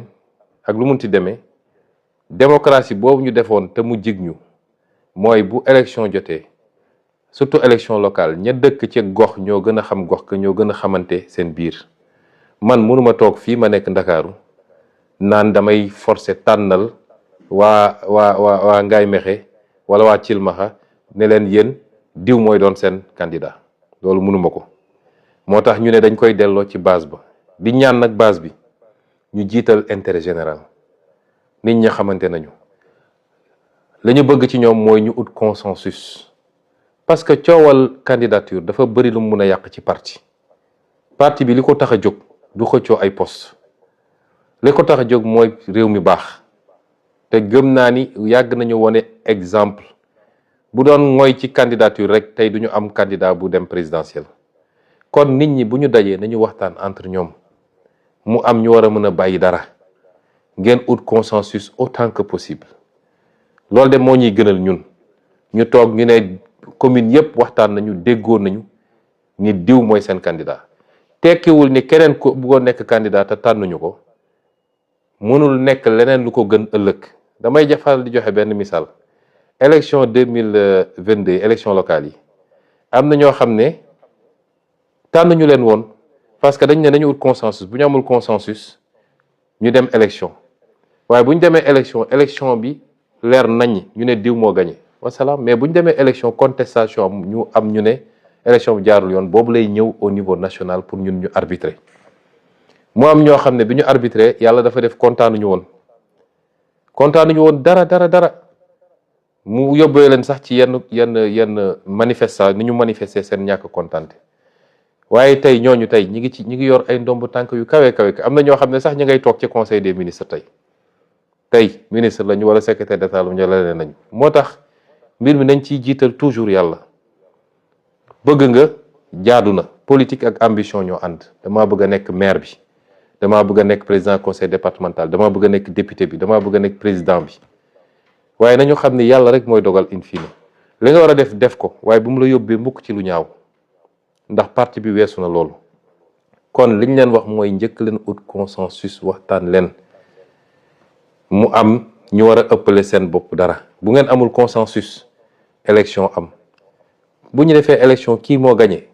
ñi ci des ñëpp ka bëggoon te gañewul na ñëw nekk son directeur de campagne même bu dee kële nangul na ko xar tànku tubéyam pour ñu gagner parce que en ce moment c'est le parti qui gagne c'est le Sénégal qui gagne bu loolu amul nag dina yëg ci ñun dinañu arbitrer gënaluñu nag te ñuy wax nit ñi ni ñun duñu parparloo mukk duñu arbitrer parce que diw mooy suñu xarit wala diw suñu mbokk la wala diw moo ma neex ñun dañuy arbitrer ci suñu conscience li ñu suñu conscience may kon loolu moom la ñuy wóyale waat noonu la ñuy doxalee di profité di wax nag ni parti bi dafa yaatu ubbeeku léeg-léeg nitu Pastef suñu problème yépp mooy nit ñi sax dañuy am impression que nitu Pastef dañoo siis lenn bokk ci nitu Pastef yi bëgguñu ubbi bëgguñu yaatal bëgguñu après dañ naan ñun ñoo fi newoon démb ak barki démb déedéet ubbi gis nga diine sax dafa dox domaare ci dara ci lu ndaw ay nit di ñëw bi muy métti ba bi ñu gañee ba pare sax ay nit di ñëw moo tax tey ñu nekk ay milliards musulmans ay milliards chrétiens ay milliards leneen donc nañu yaatal mbir mi tekkiwul ni ki ñëw dafa gën ñi fi nekk tekkiwul day ñëw rek nekk ci kaw ñëpp waaye tekkiwul ni dafa war a ñëw rek nekk ci suufu ñëpp su kenn ku nekk ak li nga àndaale booy ñëw ak noo mel kon nañu yaatal mbir mi am ouverture lépp ñu xam ni intérêt réew mi la te li ñuy ñaan yàlla bu amee kenn ku ne di nga jëriñ sa réew ba doyal jëriñ réew nag tekkiwul ni forcément dama war a nekk DG wala dama war a nekk directeur wala dama nekk ministre déedéet y a 1000 manières de servir le pays te léeg-léeg nit dina servir réewam lu ëpp njëriñ ci réew mi ëppal ko njëriñ moom lu bokkul ak yooyu nga xam ne ay ndombu tànk rek la nga xam ne bu ko nit yoree te yem ci fu mu war a yem gisuma lu mu doon lu dul sacerdoce lu dul ab poids bu ñu teg ci kawam. mu des nag laaj bi nga xam ne soxna Roxaya laaj na ko ci renouvellement wu instance parti loolu moo tax ñuy lancer carte de membre parce que lu jiitu renouvellement il faut ñu defaraat base bi ba xam kan mooy militant lan mooy cellule bi ñan ñoo ko composé te loolu ci jaay carte de membre yi la war a njëkk a doore jàpp ma ni parti bi dafa nekk en léthargie man su ma toogee ay week-end di seetaan activité parti bi damay sant yàlla parce que nous sommes le parti le plus dynamique au Sénégal militants yi xaaruñu sax président de leen def leen wala bu leen def week-end boo gis rek fépp yaa ngi gis ay activité mun nañ ko xeeb mun nañu parce que waruñu bew waruñu li tubaab naan dormir sur ses lauriers dañu war a continuer di ful li ñuy def waaye coordination yaa ngi góorgóorlu section yaa ngi góorgóorlu peut-être dina am ay benn yoo xam ne peut-être ni mu waroon doxewul noonu waaye ñu gën a soññaat nit ñi rek ci liggéey bi structure provisoire yi bëri na ci parti bi am na yoo xam ne d'accord naa ni dañ ko war a gaaw defaraat am na ku léegi poser benn question sur Ziguinchor structure provisoire lañ fa tegoon defe naa fu mel ni Mbour noonu la mel defe naa fu mel ni Guédiawaye noonu la mel wala peut-être yu mel noonu yooyu war nañoo gaaw parce que ay communes yu mag la ay départements yu mag la ñu def renouvellement yi rapidement mais ñu def ko teg ko ci yoon parce que renouvellement yi jaay carte yi aussi moo ñuy permettre ñu dem congrès bi man newoon naa dañu génn avril te defuñu congrès ñaari dàqante wuñu sax parce que congrès parti bi mun nañ ko def à tout moment ndax congrès parti bi kenn rek lañ ciy renouveler ñaar mooy président parti bi ak trésorier parti bi ñoom la ñuy fal ci congrès ba faluñu fa bureau politique faluñu fa coordination président parti bi lañ fay fal ak trésorier parti bi su ma juumul kon loolu mun nañ ko organiser à tout moment su loolu weesoo defaraat texte parti bi lépp lu ñu bëgg a yeesal ci texte bi ak les résolutions yi nga xam ne mooy doon résolution yi war a orienter action parti bi moo taxoon ma joxewoon ndigal waa bureau politique bi ne leen nañu gaaw liggéey ci ñu dem ci congrès bi parce que boobu ba léegi nag ñi ngi wax congrès yàgg na jot na parti bi organise son premier congrès ordinaire ñu ngi leen di gërëm leen sant jël question bi ci tegu.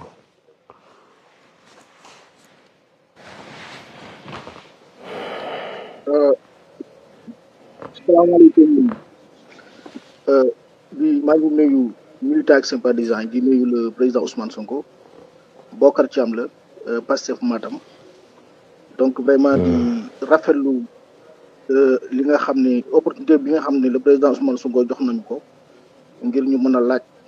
mën a nekk laaj ak tontu sama laaj bi nag mooy gis nit ni Matam dafa nekk ci wàllum massification dañu gis ni Pastef dafay xaw a néew doole mooy laajte est-ce que am na ay orientation ak ay mesures yi nga xam ni parti bi prévoir na ko ngir gën a dooleel Pastef Matam waaye aussi ngir gën a dooleel aussi section yi nga xam ñoo nekk ci réseau de Matam pour ñu mën a def efficacement li nga xam ne mooy seen mission politique ak seen organisation sur le terrain loolu moo nekkoon laaj jërëjëf.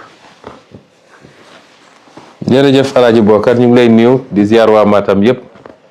di leen jaajëfal di wax ni njeen dama leen ni toujours di félicitation spéciale di leen encourager ndax am na zone yoo xam ne moo gën a jafe def politique que d'autres parce que c'était des zones yoo xam ne dañ ko sanctuariser woon bu yàgg ay bastion la pour d'autres formations politiques loolu c'est des réalités dañ koy nangu ñi ngi ñaan yàlla ñi ngi sant yàlla nag bi mu néewee léegi muy doon zone yu néew defe naa Matam ci dernier bastion la boo xam ne on va venir à la conquête de Matam nag ndax razzia bi nga xam ne raz-de-marée bi nga xam ne am na ci 10 ans yi progressivement amul benn zone du pays boo xam ne war nañ koo bàyyi de côté. mais dama leen di féliciter ndax métti woon na lool Matam nekk bastion boo xam ne ñëpp xam nañ bastion kan la woon yéen ngeen am courage yu taxaw woote fa patriotisme woote fa nu mu tudd Pastef def fa liggéey bu am solo ba pratiquement élection bu mus a am li ci ëpp ci élection yi nous sommes arrivés 2e à Matam te loolu seen jàmbarte la kon liggéey boobu nañ ko continuer Matam bokk na ci les gens ne prêtent pas attention mais bokk na ci fi ma gën a bëri tànk bi ñu commencé politique ak léegi ñëw naa fa ñëwaat fa def naa fa tournée def naa fa nu mu tudd bi ñuy def vacances citoyennes ñëw naa fa bi ñuy def ñëw naa fa tournée ñëw naa fa yeneen ak yeneen loolu yëpp c'était pour dooleel Matam pour xam enjeu bi mu nekk ak effort yi ñu war a def pour conquérir ko donc liggéey bi nañ ko continuer di leen gën a soññ rester ouvert politique ouverture la wax naa ko léegi ci bi may wax léegi ci beneen thème bi bëri na ñoo xam ne bëgg nañuy rejoindre parti bi nekkoon sax ci féete woon feneen bëgg a rejoindre parti bi loolu du transhumance mooy ñëw pour ñu jox la ñun amuñu lu ñu joxe mais ku dox ba jàpp ni gis nga bokk sa bopp ci Pastef te ma yàgg ko wax bi ñuy nekk opposant ba ñu nekk opposant déjà am na ñu jóge woon APR ñëw ci suñu parti ba tey ñu nekk ay maire comme ñoom Baye Niass ak yu demee noonu kon parti bi yàgg na am ubbeeku boobu kon garder cette ouverture là ñuy dalal xelu ñëpp nag ni ñun parce que bëri na cliché yu gars yi togg mais da ngay dégg sax ba léegi ci discours yi lu am ñu ne woo naa sama lii et cetera déedéet ñun amuñu benn zone du pays boo xam ne dañ koo stigmatiser wala dañ koo singali man wax naa ni dama am cosaan foofu ndax sama maam waa Njaayeen Pendaaw la donc ci Fuuta la bokk kon kenn ëppalewu ma fa ñun dañoo boole Sénégal yëpp maasale ko ñëpp la ñu bëgg defuñu exception li ma yéene Ziguinchor lu ko raw laa yéene pour Matam yàlla bi ma tiim bu dee du dëgg ci man yàlla koor gi ñu nekk bu mu am donc ñun amuñu problème boobu nit ñi ñooy essayer politiquer ces arguments là di ko de essayer jaay nit ñi loolu nag ci communication ñu leen ciy gën a soññ ngeen góorgóorlu gën a vulgariser donte nag ci démocratie la ñu nekk te nit mën na faral nit parce que seq na ak moom loolu dañ koy nangu kenn ku nekk sooy politique fa ngay essayer njëkk a am base mooy fa nga jóge kon loolu yoon la yéen tam war ngeen tabax à construire un leadership fort à Matam qui sorte du lot luñ ci mën pour jàppale leen si nañ ko def nañ leen accompagner dinañ fa ñëw tourner dinañ leen jàppale ci yeneen anam mais am na loo xam ne it sur le terrain entre yéen li ngeen représenté ak li ngeen mën a def ak ni ngeen yaatalee parti bi ba ñeneen ñëw yooyu yëpp suñ ko combiner jàpp naa ne dañ ci am résultat yi ñu bëgg tout en continuant à vous féliciter à vous encourager pour votre engagement votre courage et votre bravoure merci ñu jël question bi ci tegu. oui asalaamaaleykum wa rahmatullah. waaleykum salaam wa rahmatullah. ñu ngi nuyu di jaaree moom nuyu àdduna wërngal yëpp comme ni nga ko waxee rek bataille de Kaffrine nag weeru koor la woon te ñu ngi ci weeru koor également en fait ñun président suñu mooy gis nañ ne génne woon ngeen communiqué par rapport ak carte membre yeeg yooyu ñu tegaat ci beneen bataaxal boo xam ne ñëw na dooleeku si joxe des instructions pour que mouvement yi wala ñi nga xam ne ñoo nekk coordination départementale yi section communale yi également ak cellules yi ñu gën a jublu ci activités yi ñun li ñuy laaj ban message ngay envoyé ñooñu ñëpp pour que nga gën leen di ñaax ci liggéey bi waaye it lan nga ñu mën a assurer comme ni ko suñu collègue bu Matam waxee léegi dëkk yi nga xam ne xawoon nañ fa am néew doole nan ngir la parti bi mun ñoo jàppalee ek pour que ñu gën a mën a def ay activités yu bëri wasalaamaaleykum wa rahmatullah. waaleykum salaam sëñ Diaw xam naa ni dañuy baral tontu yi régie bi man la ñu bëggoon wax ma baral tontu bi ñuy wax gars yi nañu gaaw question yi waaye dégg naa wax ji naa dañuy bañ ndog bi fekk ñu fii séeréer yi mer ci ñun li ñuy wax rek même politique bi la ñu appliquer pour tout le monde mooy base bi ni ñu leen di jàppalee ñoom ñëpp amuñu ci xaj ak seen kon lépp lu ñu mën a def pour doole leen donte nag Kaffrine wax dëgg yàlla boo ko comparé ak Matam def nañ fa benn remontada bu extraordinaire ba jàpp naa ni fi mu toll nii moom yéenay borom Kaffrine yéex naa ñëw waaye defe naa à partir de présidentielle bi législative bi yéen waa Kaffrine rattrapé ngeen un peu te noonu ngeen ko diggee woon bi ma ñëwee Kaffrine ci guddi koor googu dama leen ne est-ce que di ngeen continuer nekk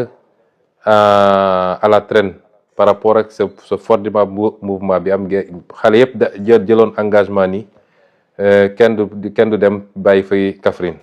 kon liggéey boobu dañ koy continuer ñu ngi leen di gën a encourager di leen gën a soññ di leen masawit wax leen ni vous avez tout notre soutien la ca war yëpp ci engagement ci formation ci mobilisation saa suñu tànk OFE it ñu ñëw parce que ñun noonu lañ leen mën a dooleele xam nañ ni population yi dañuy bëgg di ñu gis di saafonteeg ñun te loolu saa yi fu ñu ko def ba jóge fa rek dina gën a dooleel ña fa nekk ci base bi di liggéey pour parti bi donc yooyu yëpp dinañ ci ànd di liggéey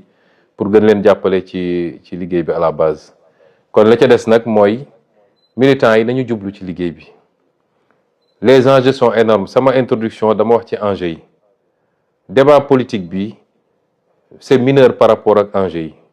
dañu nekk ci dynamique gu reprise en main d'un pays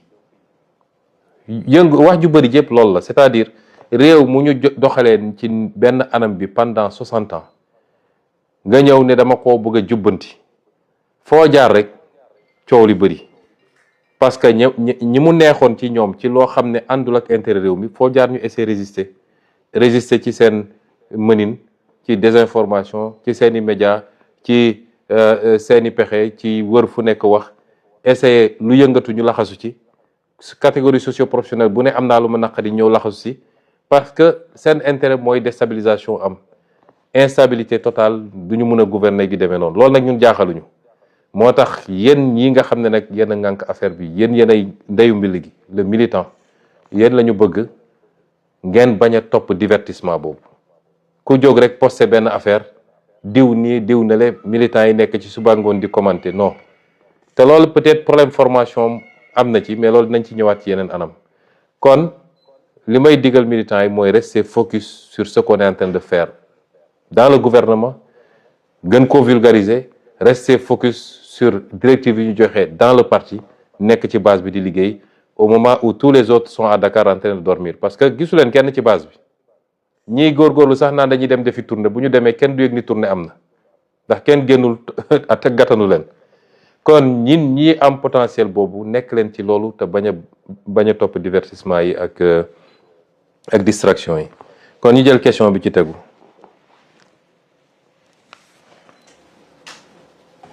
salaamaaleykum wa rahmatulah. waaleykum salaam ñu ngi bu baax a baax suñu président di profito di la àq ci koor gi di réitérer suñu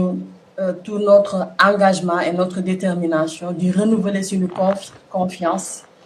et di renouveler également suñu serment d'allégeance question bi ñu bëggoon poser bëggoon nañ xam le parti est-ce qu'il prévoit un mécanisme pour recueillir les préoccupations, les différentes préoccupations de la base et surtout de pouvoir instaurer une communication franche et rassurante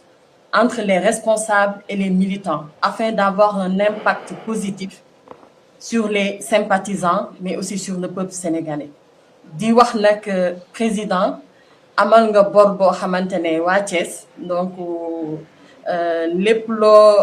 maanaam mbir yëpp mën nañ la ko baal ba mu des bor boobu mooy nemmeeku tur bu mujj bi da ngeen ñëw ba Tiwaawan waa Thiès yëpp préparé wu di xaar ñu dagg ko fa donc ñuy ñaan yàlla mottali yéene boobu ba ñu mën na accueillir biir Thiès merci beaucoup président. jërëjëf madame Aw ñu ngi leen di gërëm di nuyu waa Thiès yëpp leen ziar. nemmeeku tur ba moom yéen xam ngeen la ci xew defe naa ba ñuy nekk ci étape Tiwaawan la ñu jël ki doon organiser nemmeeku tur bi Fadilu ne ko rëpp ci kaso bi ca la traque ba dëgg takarnase ba fi mu mujjee waaye du woon suñu coobare te niñ ko waxee rek fépp ci Sénégal bëgg nañ fa def nemmeeku tur te dinañ ci góorgóorlu Thiès nag du priorité ndax Thiès duñ fa gëj te am ngeen ay atu yoo xam ne macha allah te jege na Ndakaaru saa ngeen ñu bëggee gis ñu alors que tey soo jëloon Goudiri wala nga jël Saraya wala yu demee noonu foofu la gën a jafe donc ñooñu la ñuy essayer njëkk a nemmeeku doog a ñëw nag ci kii bi communication bi li nga wax moo tax tey ma def lu mel nii parce que soo nee les responsables je crois que le premier responsable mooy man mii te xam naa ni léeg-léeg nit ñi dinañu xaw a jàmbat ñàkk a am possibilité communiquer directement ak ñun bu weesoo sama jëmm nag ñun instruction bi ñuy jox tout le temps les responsables mooy ñun rester collé pas seulement sax au parti mais aux populations de manière générale di waxtaan ak ñoom di leen dégg di leen déglu di leen expliquer li ñuy def parce que loolu mooy permettre tout le temps ñu am cette compréhension mutuelle bu ñuy permettre ñu mën a dérouler li ñuy dérouler en toute sérénité kon les mécanismes certes on va les améliorer mais je crois que ñu ngi def effort yu bëri pour communication bi te kenn ku nekk nag niveau bi nga toll kii jiite cellule dafa war a communiquer ak ñi nekk ci cellule bi ki jiite section noonu coordination ba ca kaw loolu la ñuy sant nit ñi tout le temps et dinañ ci gën a góorgóor gën ko formaliser parce que parti bi léegi dafa yàlla dañoo may nag ñu ngi koy sant yàlla parti bi dafa njaboot dafa yaatu kon ni nga ko doon gérer ba ngay nekk 2015 bokkul ak ni nga koy gérer bi nga nekkee ci jamono ji kon loolu dinañ ci gën a góorgóorlu bu baax a baax ñu leen di gërëm di jël question bi ci tegu.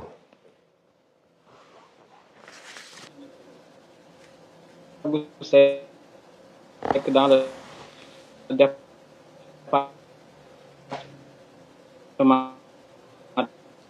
de Dagana commune de Mbane monsieur le président ñu ngi lay nuyu bu baax a baax di am contentement bu baax une question nag monsieur l'initiative afin de renforcer leur capacité et leur permettre de mieux jouer leur rôle sur le terrain di la wax nag commune Mbane na mën na la trop ndax gisagul pro si commune Mbane ñu ngi nuyu ñëpp di leen ziar asalaamaaleykum wa rahmatullah. waaleykum salaam. Saint-Louis la parce que kii bi dafa doon dagg au début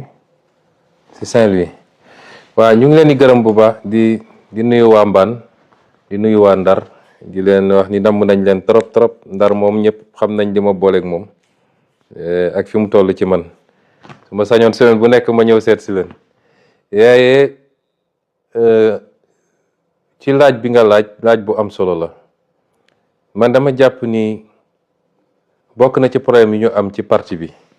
ba muy andi léeg-léeg jafe-jafe ci comportement yi ñuy gis ci réseaux sociaux yi ci su événement amee ni nit ñi di réagir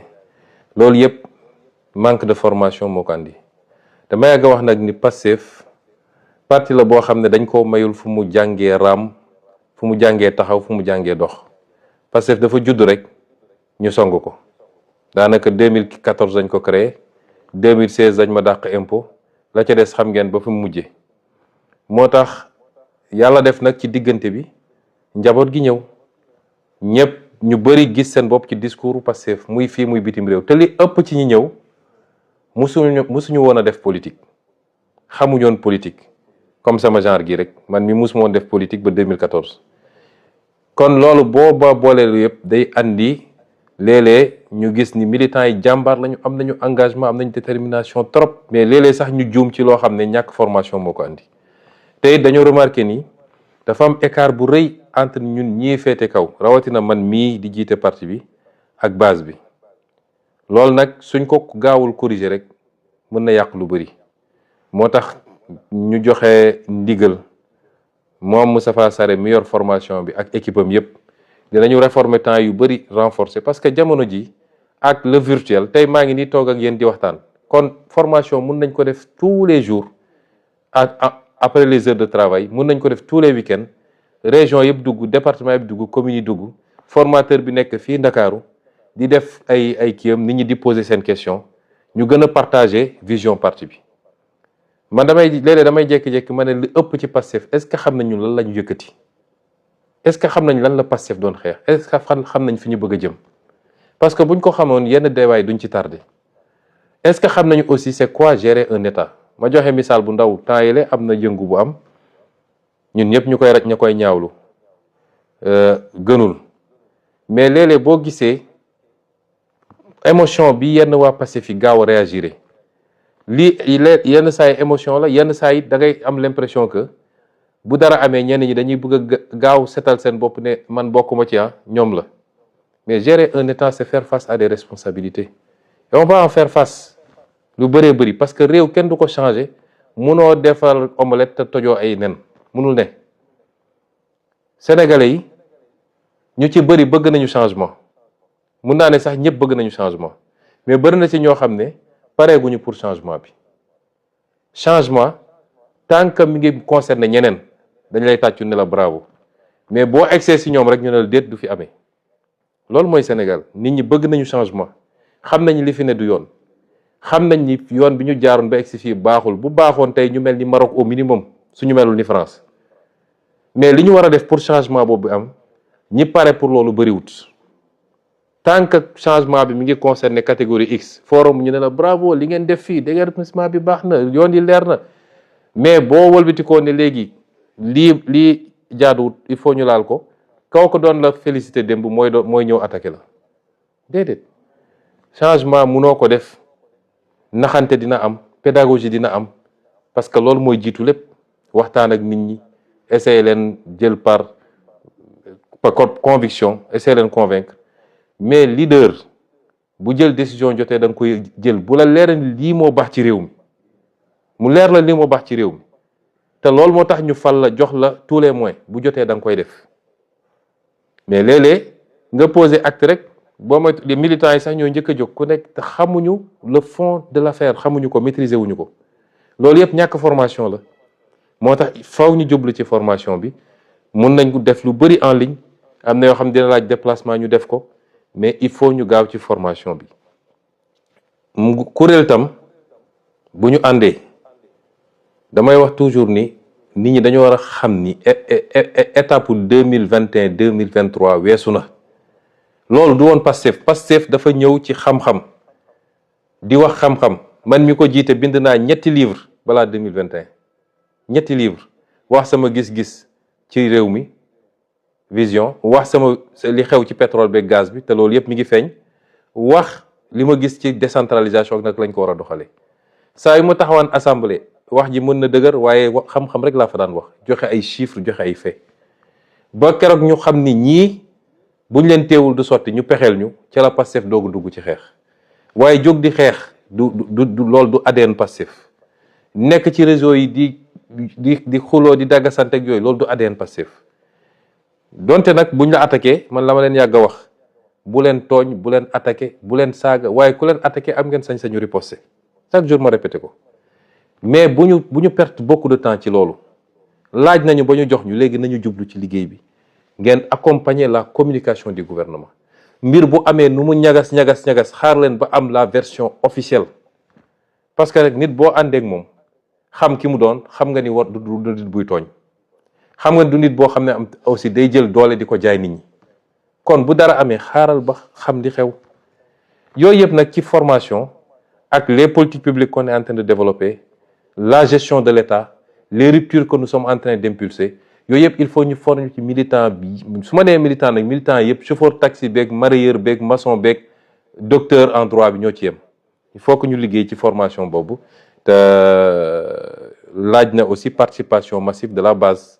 engagement de la base pour mun ci am résultat bi ñu bëgg ma jël question bi ci tegu. salaamaaleykum wa rahmatullah monsieur le président nuyu naa la nuyu militants yeeg internet yëpp di rafetlu aussi initiative bi voilà sans doute amoon na laaj yoo xam ne bëggoon nañ ci kii mooy ci acte 4 bi la décentralisation mais xëy na da nga si ñëw mais li ma gën a dëgëral ci question bi ma bëgg a laaj nii mooy sa introduction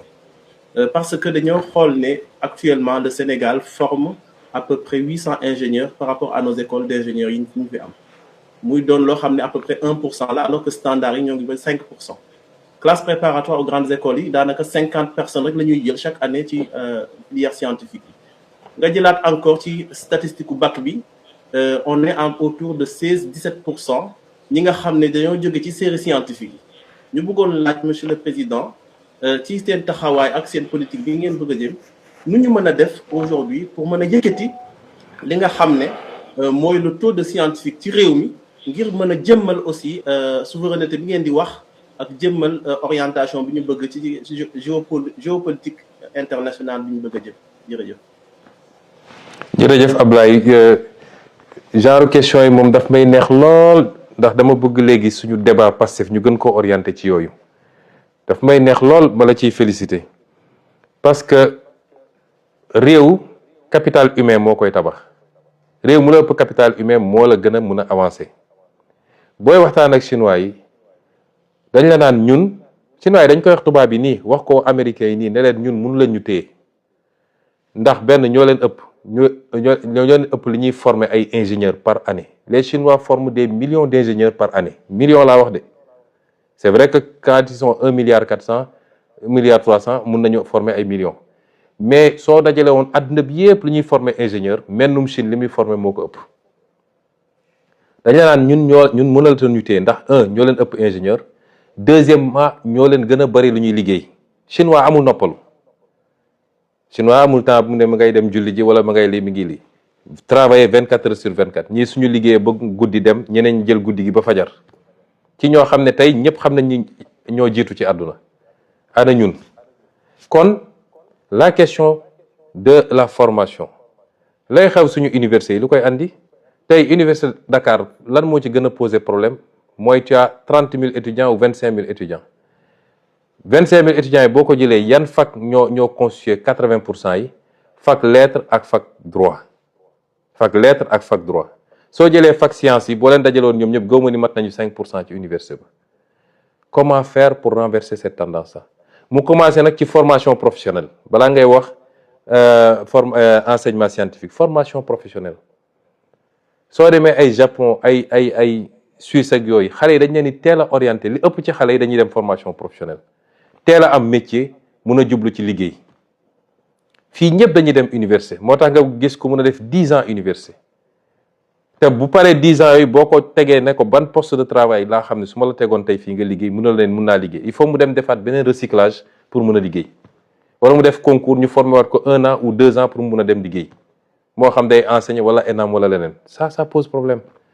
et c'est ça qu'on est en train de faire le ministère de la formation professionnelle ñu ngi koy renforcer mooy li ma annoncé woon keroog Mbour avec la construction des nouveaux centres dans tous les départements l'enseignement scientifique c'est tout un programme bu ñuy teel a identifier les jeunes ak leur potentiel dès l'école élémentaire dès l'école primaire l'école élémentaire et cetera ñi nga xam ne ci mathématiques am nañ ci ay aptitudes ak wala les matières scientifiques ñu gën a soññ nit ñi ñu orienté vers ça ñaar yooyu boo ko cumuler entre la formation professionnelle nga xam ne tey nit mun na jàng métier mbay léegi dem nekk ci mbay mi kii mun na jàng métier wu élevage wala leneen ak leneen moo gën jël filière littéraire ba def ci bac plus nangam te suñ la nee liggéey mënoo liggéey réew mu la ëpp tey ma foofu laay daanelee ma jël réew mu mel ni Iran lan moo ko permettre mu résister boo war a mun a defar ay ngànnaay yoo xam ne ñu naan ay supersonique ak yooyu dafa teel a investir sur les ingénieurs bokk na ci réew yu ëpp ingénieur dans le Golfe kon ñun dañu war a inverser tendance boobu loolu bokk na ci suñu vision ak suñu programme te ñu ngi ko commencé dès à présent moo tax société léegi nag yi ñuy créer ak yeneen type formation yi c'est pour pouvoir travailler à inverser un peu cette tendance et créer beaucoup plus de scientifiques dans ce pays dans les métiers du numérique dans les métiers les plus poussés dans la médecine également dans l'intelligence artificielle les nouveaux métiers mais également dans les domaines classiques merci ci question boobu ñu jël ki ci tegu. asalaamaaleykum président ñu ngi ziar di la jox sa wàccu weeru koor ba ñu lay ziar. ñaari question yi bu nga xam ne dañ ko bëggoon centré ci débat bi mooy exemple bi président dafa toogoon hôtel Méridien mu ne parti état la ñu wax tey ndax Pastef mu ngi sentir boppam influence Pastef ci dans la conduite des affaires de l'État et les orientations stratégiques gouvernement bi nga xam ne dañ ko war a doxal loolu Pastef président dafa mos a toog mu ne dafa war a nekk au cœur de l'État maanaam mooy état parti beneen laaj bi mooy taxawaay bi nga xam ne moom la premier ministre bi am ci gouvernement bi en tant que président Pastef loolu dafa war a nekk dans la continuité ak yan facteur la am ak influence ci primature bi nga xam ne dañ ko war a nekk dans la continuité comme leer nañu suñ président parti il va rester toujours à la tête de ce gouvernement jërëjëf. jërëjëf Saliou ci laaj bi daanaka ñaari laaj yi mun nañ ko tënk mu doon benn parce que c'est deux questions qui sont liées. Pastef mooy parti bi nga xam ne moom moo conquérir le pouvoir donte ba mu koy conquérir dissoudre nañ ko te loolu di wone rek doole ak capacité parti boobu donte biñ koy conquérir dissoudre nañ ko juridiquement waaye ñëpp xamoon nañ ni factuellement y a pas un parti plus existant et plus vivant que Pastef kon Pastef moo conquérir pouvoir bi ànd ceeg ay alliés waaye boo doon jël nu mu tudd 100 jàpp naa ni 90 yi wala lu ko ëpp Pastef la moom moo conquérir pouvoir bi moo tax Pastef moo war a nekk au cœur de la gouvernance parti bi conquérir pouvoir bi ku yaakaar ne mën nga gouverner sans ce parti là da ngay wax lu la neex mais mënul ne te malheureusement am na ñoo xam ne loolu la ñuy dox loolu la ñu essayé gëmloo ay nit ne leen on peut faire sans Pastef. Pastef est au cœur de la gouvernance par ñii nga xam ne moo ŋànk nguur gi parce que ki jiite réew mi di président Diomaye ba léegi dafa revendiquer ni Pastef la bokk loolu la revendiquer kii premier ministre moo jiite Pastef li ëpp ci ministre yi Pastef la ñu bokk député ya la ci ëpp Pastef la ñu plus de 80% de l'Assemblée Pastef la ñu kon loolu kan moo xalaat ni mën nañu gouverner réew mi sans Pastef mu des nag lan mooy impact Pastef ci gouvernance bi man de tant que je serai premier ministre la gouvernance va refléter le combat de Pastef xeex bu mu jar nañ ko xeex ci biir la gouvernance va refléter lépp loo xam ne jàpp naa ni lii bokkul ak di taxoon ñuy xeex dinaa ne déet ba tëdd ci suuf te su ma ko mënee bloqué ko su ma ko mënee delloo ko tant que je serai premier ministre moo tax ma ne ñaari dafa lënkaloo lan mooy avenir u Ousmane Sonko dans le gouvernement man je vous ai toujours dit que je ne me focalise pas sur un poste particulier am na ñoo xam ne tey su bëggoon jot li ñuy dox mooy nu ñuy fexee ba Ousmane Sonko bañ a nekkati premier ministre parce que fileeg maa ngi fi la ñu bëgg mu yomb ci ñoom ay lobby la ay ba ci suñu biir ba suñu biir ma wax leen ko am na ñoo xam ne tey seen pexe su wangoor mu doon jot mooy dañuy dem sax di déyaate di wax lu ne waaye nañu fexe moom comme affaire am dafa métti mbir mi dafa dëgër et cetera dafa mel ni moom mooy président balaa may dee ñu ne premier ministre super fort man je suis pas un premier ministre super fort man maay le premier ministre bi gën a néew pouvoir dem leen ngeen jël le décret de répartition des services bu Abdallah Boun Dionne ak ñi ko jiitu ci premier ministre ba bi ñuy tas primature parce que bi ñu dellu see primature jotuñoo def yooyu donc sooy jël baromètre da nga koy jël foofu di ngeen gis ni maa gën a néew ay pouvoir ci premier ministre yi fi jaar bëri na ay services yoo xam ne mi nga woon primature tey ma nga présidence de la république réclamé wu ma ko parce que man xëccoo ma pouvoir la primature n'est pas forte parce que dañ maa jox ay super pouvoir la primature est forte parce que man maa fa nekk dafa am loo xam ne je le dis avec toute l'humilité nit ki ni ngay solee yére biñ la ñawal mooy jox valeur yére boobu man awma plus de pouvoir que premier ministre fi jaaroon ñoom ñoo ma ëppoon pouvoir dans les textes waaye man lu may def dama koy mat ba mu mat sëkk man duma koo xam ne dañ lay jox nga nekk fii di dammayloo sax oui monsieur nangam déedéet damay def li ma war a def président jox naa ko cër ba mu mat sëkk moom mooy président de la république lu mu wax ma ne ko son excellence monsieur le président de la république waaye ni mu amee ay pouvoir ci constitution noonu la amee ay pouvoir ci constitution man tam nit ñi dañoo foog ni premier ministre benn appendice la déedéet constitution da ko jox pouvoir il est le chef de l'administration il est le chef du gouvernement et il conduit la politique de la nation loolu kan moo ko ëpp cër lenn moo ci des mooy président moo yor décret mooy nommé bis bu ma wooyee ne ma bëggatuma nga nekk premier ministre ma dellu toog mais je suis le premier ministre du Sénégal te dama koy xool leen premier ministre France wala feneen ak feneen est-ce que xam ngeen ni en France le président n'a pas l'initiative de la loi c'est le premier ministre qui définit la politique de la nation en France ñooñu ñoo ëpp pouvoir foofu ko suñu premier ministre yi am na ay réformes yu war a ñëw nee nañ dañuy changer lu bëree bëri man réclamer mu benn pouvoir man li ma yor doy na ma sëkk te réforme buy amit parce que léegi damay dégg président de la République ne je veux un premier ministre super fort réforme du président de la République moom moo naan je veux un premier ministre bu mel nii wala ne réforme yi c'est pas pour le président c'est pour le Sénégal réforme yi suñ koy def duñ ko def parce que le président lii la bëgg ou le premier ministre lii la bëgg ou diw et aucun d'entre nous n'a le pouvoir seul de déclencher des réformes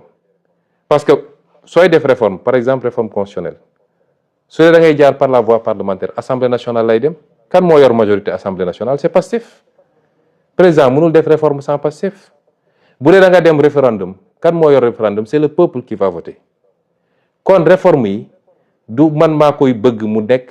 du président moo koy bëgg président day proposer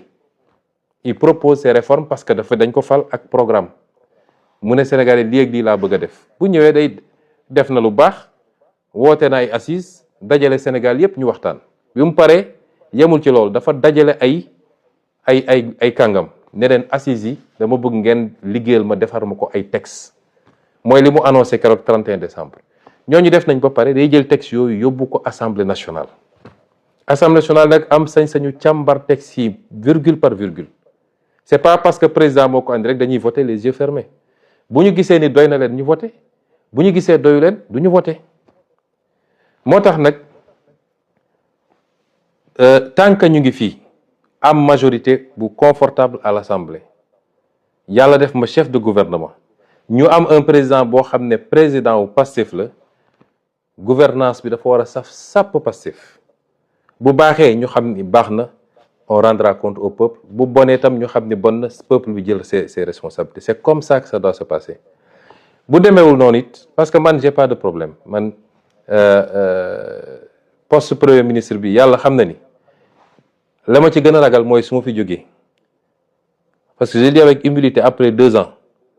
nous avons été un verrou contre énormément de choses le système chaque fois je le dis il est encore là te bis bu ma randoo mu def ne ma daan def man loolu moo ci sam problème man premier ministre jëluma ci salaire jëluma ci avantage suba ba ngoon jot damay liggéey ba béjaaw kon man je ne me focalise pas sur un poste particulier et je n'essaie pas de faire de l'ombre au président de la République le président de la République a son canal am ses attributions j'ai mes canaux kenn ku ne mën na exister sans pour autant que keneen ki bañ a exister su ñu jàppee ni pour que le président existe il faut que le premier ministre disparaisse foofu juum nañu chacun doit pouvoir exister de par les attributions qui sont les siennes mu mat ko sëkk def ko keneen ki jàppale ko ci mu réaliser li mu war a def et c'est comme ça que je vois les choses maintenant situation bi ni mu posé wu nii si le président est aligné à son parti le débat ne se pose pas si le président n'est pas aligné à son parti te ñu bokk di gouverner on est dans une situation que je qualifie moi de cohabitation douce une cohabitation douce parce que parti ba moo yor majorité Assemblée nationale moom jusqu'à preuve du contraire moo yor premier ministre ba keroog président ne premier ministre bëggatuma kon suñu demoon ba bokkuñu gis-gis ñu war a yore réew mi on est dans une cohabitation douce raisonnable et raisonnée suñuy contradiction ñu koy gérer di essayer seet li nga xam ne mooy les convergences ñu dem bu rupture amee on sera soit dans une cohabitation beaucoup plus corsée ou bien Pastef redevient un parti d'opposition Pastef amul problème ci lenn ci loolu mooy li ma wax rek à l'entame de mon propos Pastef est à l'aise dans sa posture dans la posture qui est la sienne parce que Pastef est quitte avec sa conscience fi mu waroon jaar ak ñëpp jaar na ko fa kon mon avenir dans le gouvernement n'est pas le plus important la ma ci ragal mooy conséquences dommageables yenn situation yi mën a am ci mandat bi nga xam ne c'est un mandat important ñu hérité d'un pays extrêmement difficile d'un héritage catastrophique ñu waroon takk suñu ndigg ñun ñëpp war a bañ a wone benn signe de dissension entre nous te population yi xaaruñu loolu ci ñun mais si on nous amène sur certains terrains on est obligé aussi de gérer parce que la ñu xeex ak l'intérêt de ce pays moo mag foofu suñu jëmm kenn ku nekk ci ñun moo xam président nga tudd lañ la woowee moo xam premier ministre lañ la woowee moo xam honorable député moo xam monsieur le maire la nga xam ne moo taxaw ñu xeex ba ay bakkan rot ci moo ëpp jëmm yooyu foofu moo ëpp sax république bi parce que république dafa war a nekk au service de cette vision et de cette cause pour qu'on réalise ce qu'on doit réaliser pour le peuple sénégalais ma jël question bi ci tegu.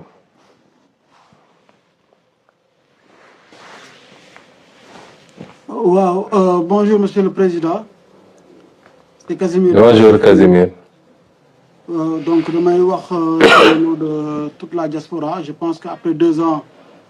au pouvoir, diaspora bi war na am benn rencontre ak yow parce que nous sommes une diaspora de la contribution. D'où ma question suivante. Monsieur le Président,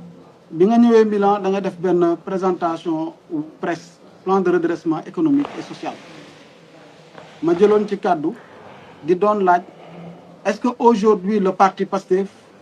mettre na en place un réseau boo xam ne ni les entrepreneurs patriotes de la diaspora dinañ mën a ñëw renforcer liggéey bi nga xam ne da ngeen koy def au niveau des presse de la presse du plan de redressement économique et social.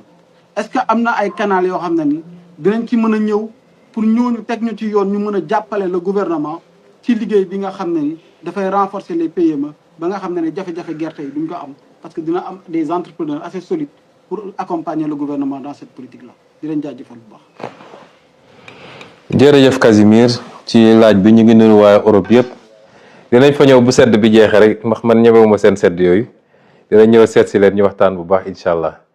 di leen féliciter encore ci seen taxawaay ndax ñëpp xam nañ diaspora bi li ñu taxaw ci liggéey bi ak ci xeex bi ñu ngi leen ci dellu féliciter bu baax. di wax tamit ni question bi nga laaj dafa am solo mais importance bi ñu jox diaspora bi ñëpp xam ngeen ko moo tax président Diomaye dafa teel a wax ni dafa bëgg ñu instituer la journée de la diaspora muy une première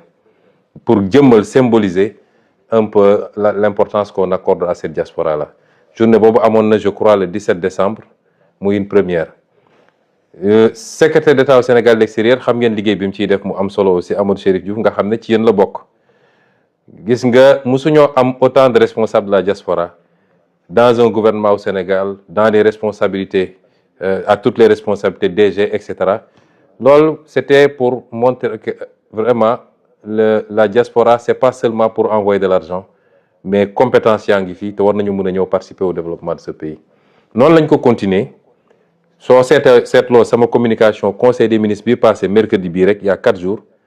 dama annoncé une initiative extrêmement importante pour la diaspora un fonds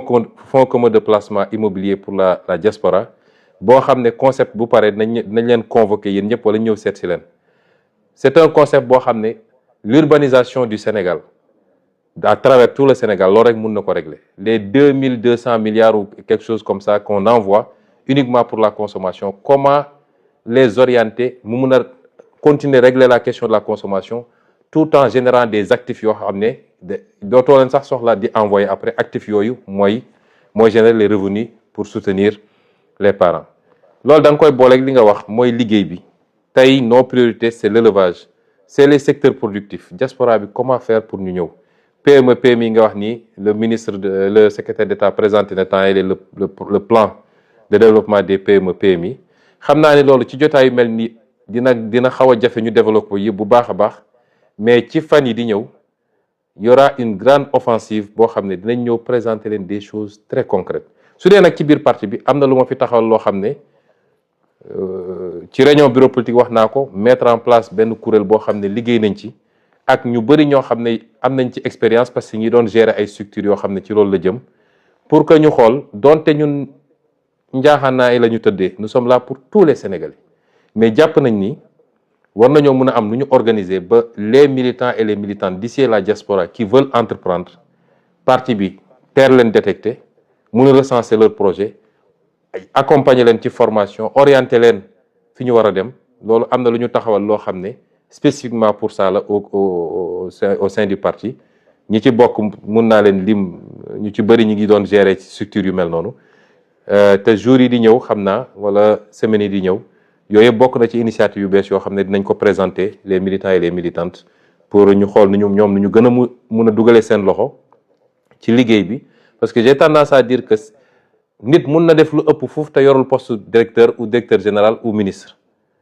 mun na def lu ëpp solo foofu dans la construction du développement te soxlawul titre buñ koy signer un mercredi du conseil des ministres yooyu la ñu war a gën a mun a yooyu la ñu bëgg gën a renforcer gën a promouvoir pour le bien de tout le monde. Ma jël donc la prochaine question.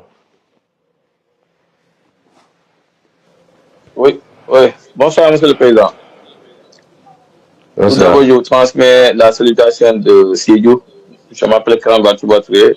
membre de la cellule de communication au niveau du département de Sidiou. Alors, en tout cas, j'avais une question ici qui est déjà posée par, en tout cas, un intervenant. C'était concernant la vente des cartes de membres. Est-ce que maintenant, sinon, si vous vous permettez, j'ai une autre question que je peux remplacer par la première question que j'avais. Allez-y, Karamba. Ok, merci, Monsieur le Président. Maintenant, Monsieur le Président, l'existence de la coalition Diomaye Président ne serait-il pas, en tout cas, une jurisprudence préjudiciable du parti? Que faut-il faire pour ramener la sérénité au sein du parti? Parce qu'actuellement, dans toutes les régions, dans toutes les localités, ce débat revient à chaque fois. Il y a construit au niveau du sommet, il y a construit au niveau du sommet. Est-ce que maintenant, aujourd'hui, le PASTEF, en tant que la première force politique au niveau national, est-ce que cette confrontation avec la coalition Diomaye Président ne serait pas, en tout cas, une difficulté aux séances à venir?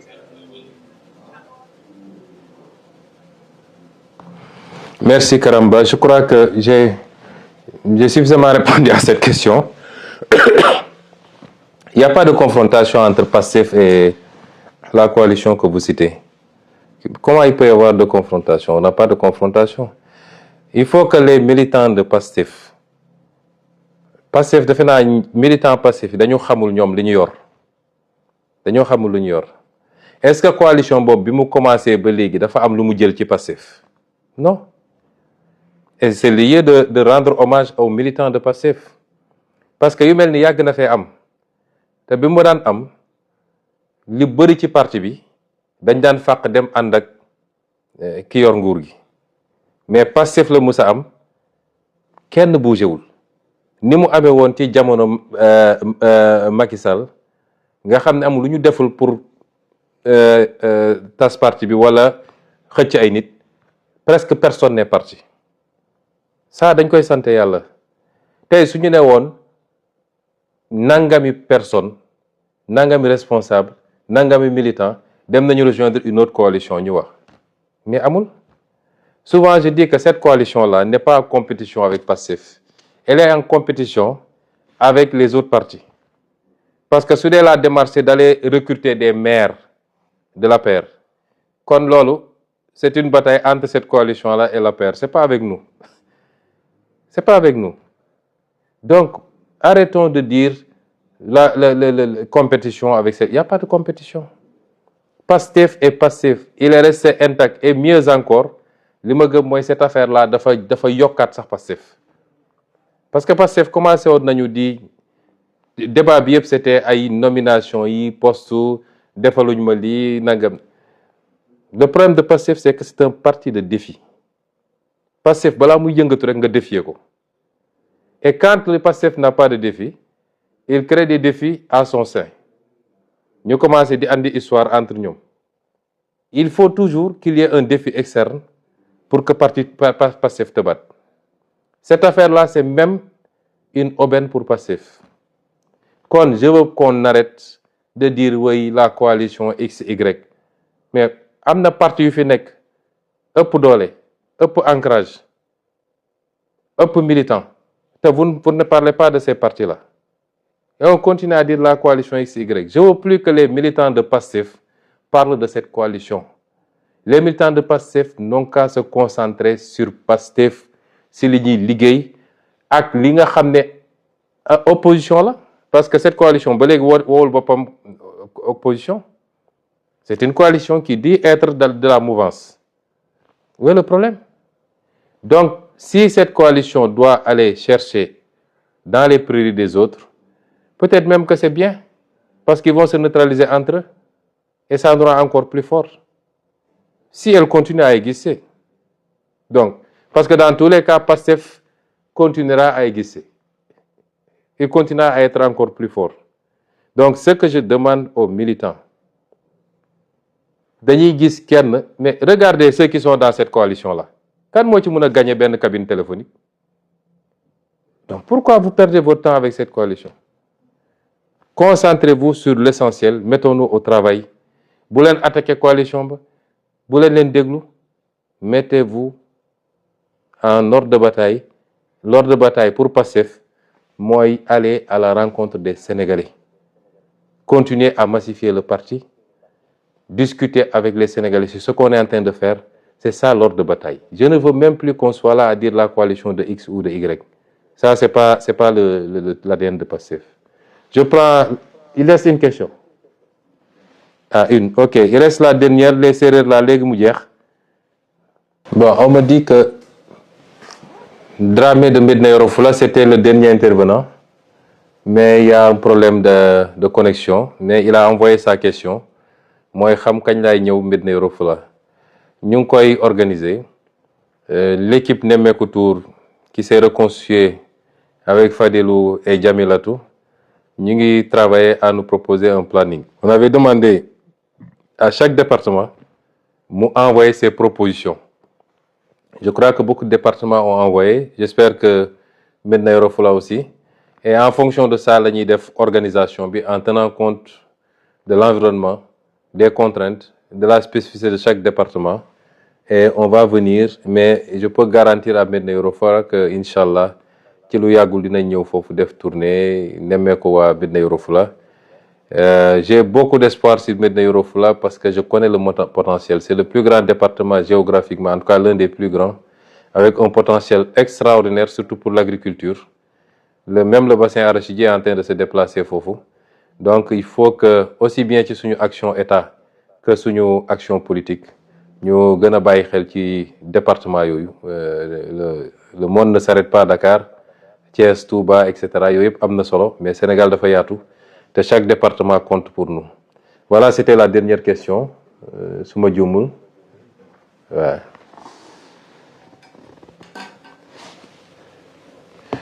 Donc, nous sommes au terme de cette première série, qui est une série qui a été importante. Nous ñu organiser là, on va se bonifier au fur et à mesure. Mun na am ñàkkul ay rëcc-rëcc. Mounam ñàkkul ay manquements, c'est les aléas du direct. Toog waxtaan 2 heures de temps, répondre à une question, c'est pas important. waaye li ci amoon solo mooy jokkoo bi am. Beaucoup de questions ou de préoccupations yi ngeen am ngeen dégg la réponse de ma bouche te loolu amoon na ci solo. Di leen lancer un message de clôture. Nous sommes à la croisée des chemins. Nous sommes en train de faire des choses extraordinaires.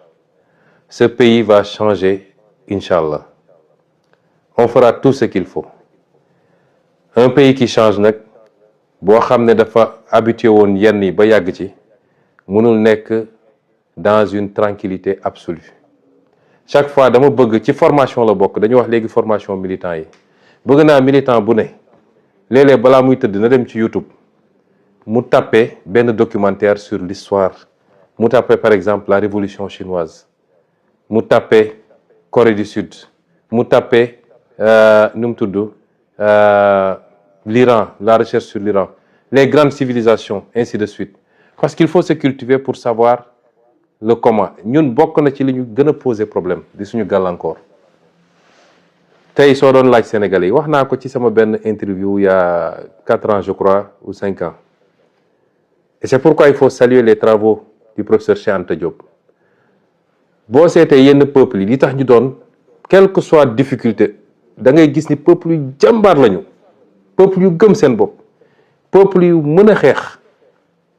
tey li xew actuellement rek ci àdduna bi diggante Iran kële wane na ko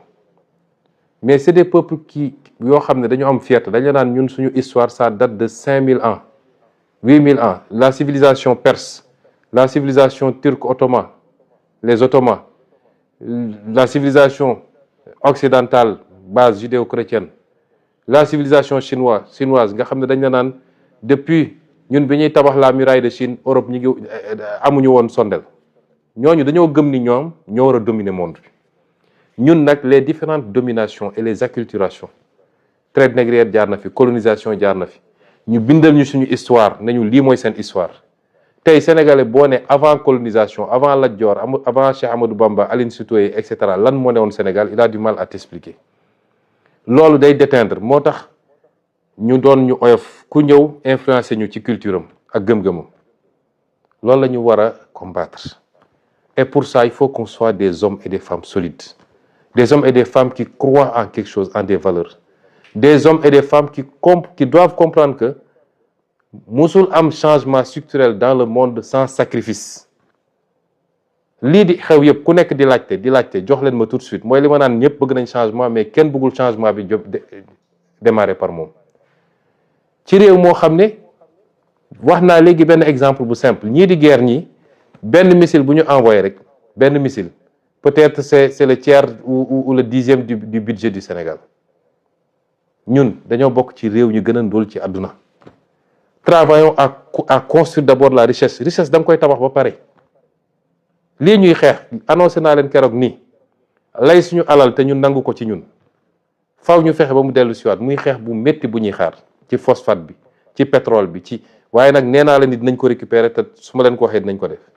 loolu mooy les grands enjeux mais ñu bëgg a jël réew mi pàccoo ko tout de suite te amagul lu ñu pàccoo ñëpp di laaj ay ndono kay xanaa day fekk nga fekk fi dara kon ne vous laissez pas emporter par ça nous avons promis aux Sénégalais le changement jàgg nañ taxaw ne leen il faudra une génération une masse critique bu ñemee sacrifice pour que demain réew mi baax loolu xanaa nit ñi dañ koo fàtte je parle des militants de Pastef avant tout parce que yenn forme d'impatience yëpp ci Pastef lay jóge kon loolu nañ ko delloo ci suñu xel man si je renonce à beaucoup d'avantages c'est pas parce que bëgguma ko man awma dara awma ko yoruma ay millions waxuma laa ay milliards yoruma ay kër mais si je renonce c'est parce que je veux toujours me donner comme exemple ñu xam ne dañoo war a sonn pour réew mi baax dañoo war a def les sacrifices qu'il faut pour que réew mi baax ku la ne jooni am na ci développement réew da lay nax aucun pays ne s'est construit sur un coup de baguette magique et surtout pas le Sénégal kon nañu jublu ci liggéey bi te def face nag ak ñi nga xam ne ñëpp yàq moo leen tax a jóg nañu def face parce que yenn anarchie am ni c'est parce que ñun Pastef bi ñu egsee ci nguur dañoo dëggu ci yeneen Pastef bi muy nekk opposition parti ñemewu ko kon bi mu nekkee pouvoir parti waru koo ñeme loolu mooy le message que je vous lance nañu fàttaliku lan moo taxoon ñu xeex lan moo tax plus de 80 personnes tey suuf ñu nekk ci kii seen bammel lan moo tax ñu bëri yàqule ci lu bëree buñ ko fàtte mukk c'était pas pour ñëw di séddoo ak di nekk ci wax yu amul solo nañu jublu ci liggéey bi ku mën a bay na nga bay ku mën a yett na nga yetti ku mën a napp na nga nappi lu ci état mën a def jàppale la ci te ñu jàngal suñu askan ni malgré jafe-jafe yi wàññi nañu dund gi joxe nañu subvention def nañu lii nañu jàngal suñu askan ni dañoo nekk ci jamono joo xam ne dañu war a takk suñu digg jublu ci liggéey kon ñu ngi leen di gërëm leen sant di leen jox rendez-vous très bientôt pour beneen te lii bëgg nañ ko def à échéance régulière bu actualité demee ba daje ba jar ñu waxtaan ak yéen lu bokkul ak tournée yi nga xam ne dinañ ko def nemmeeku tuur yi ak yeneen forme communication yi pour que le lien soit permanent entre vous et nous ensemble nous triompherons incha allah ñu ngi leen di souhaiter ndogu jàmm asalaamaaleykum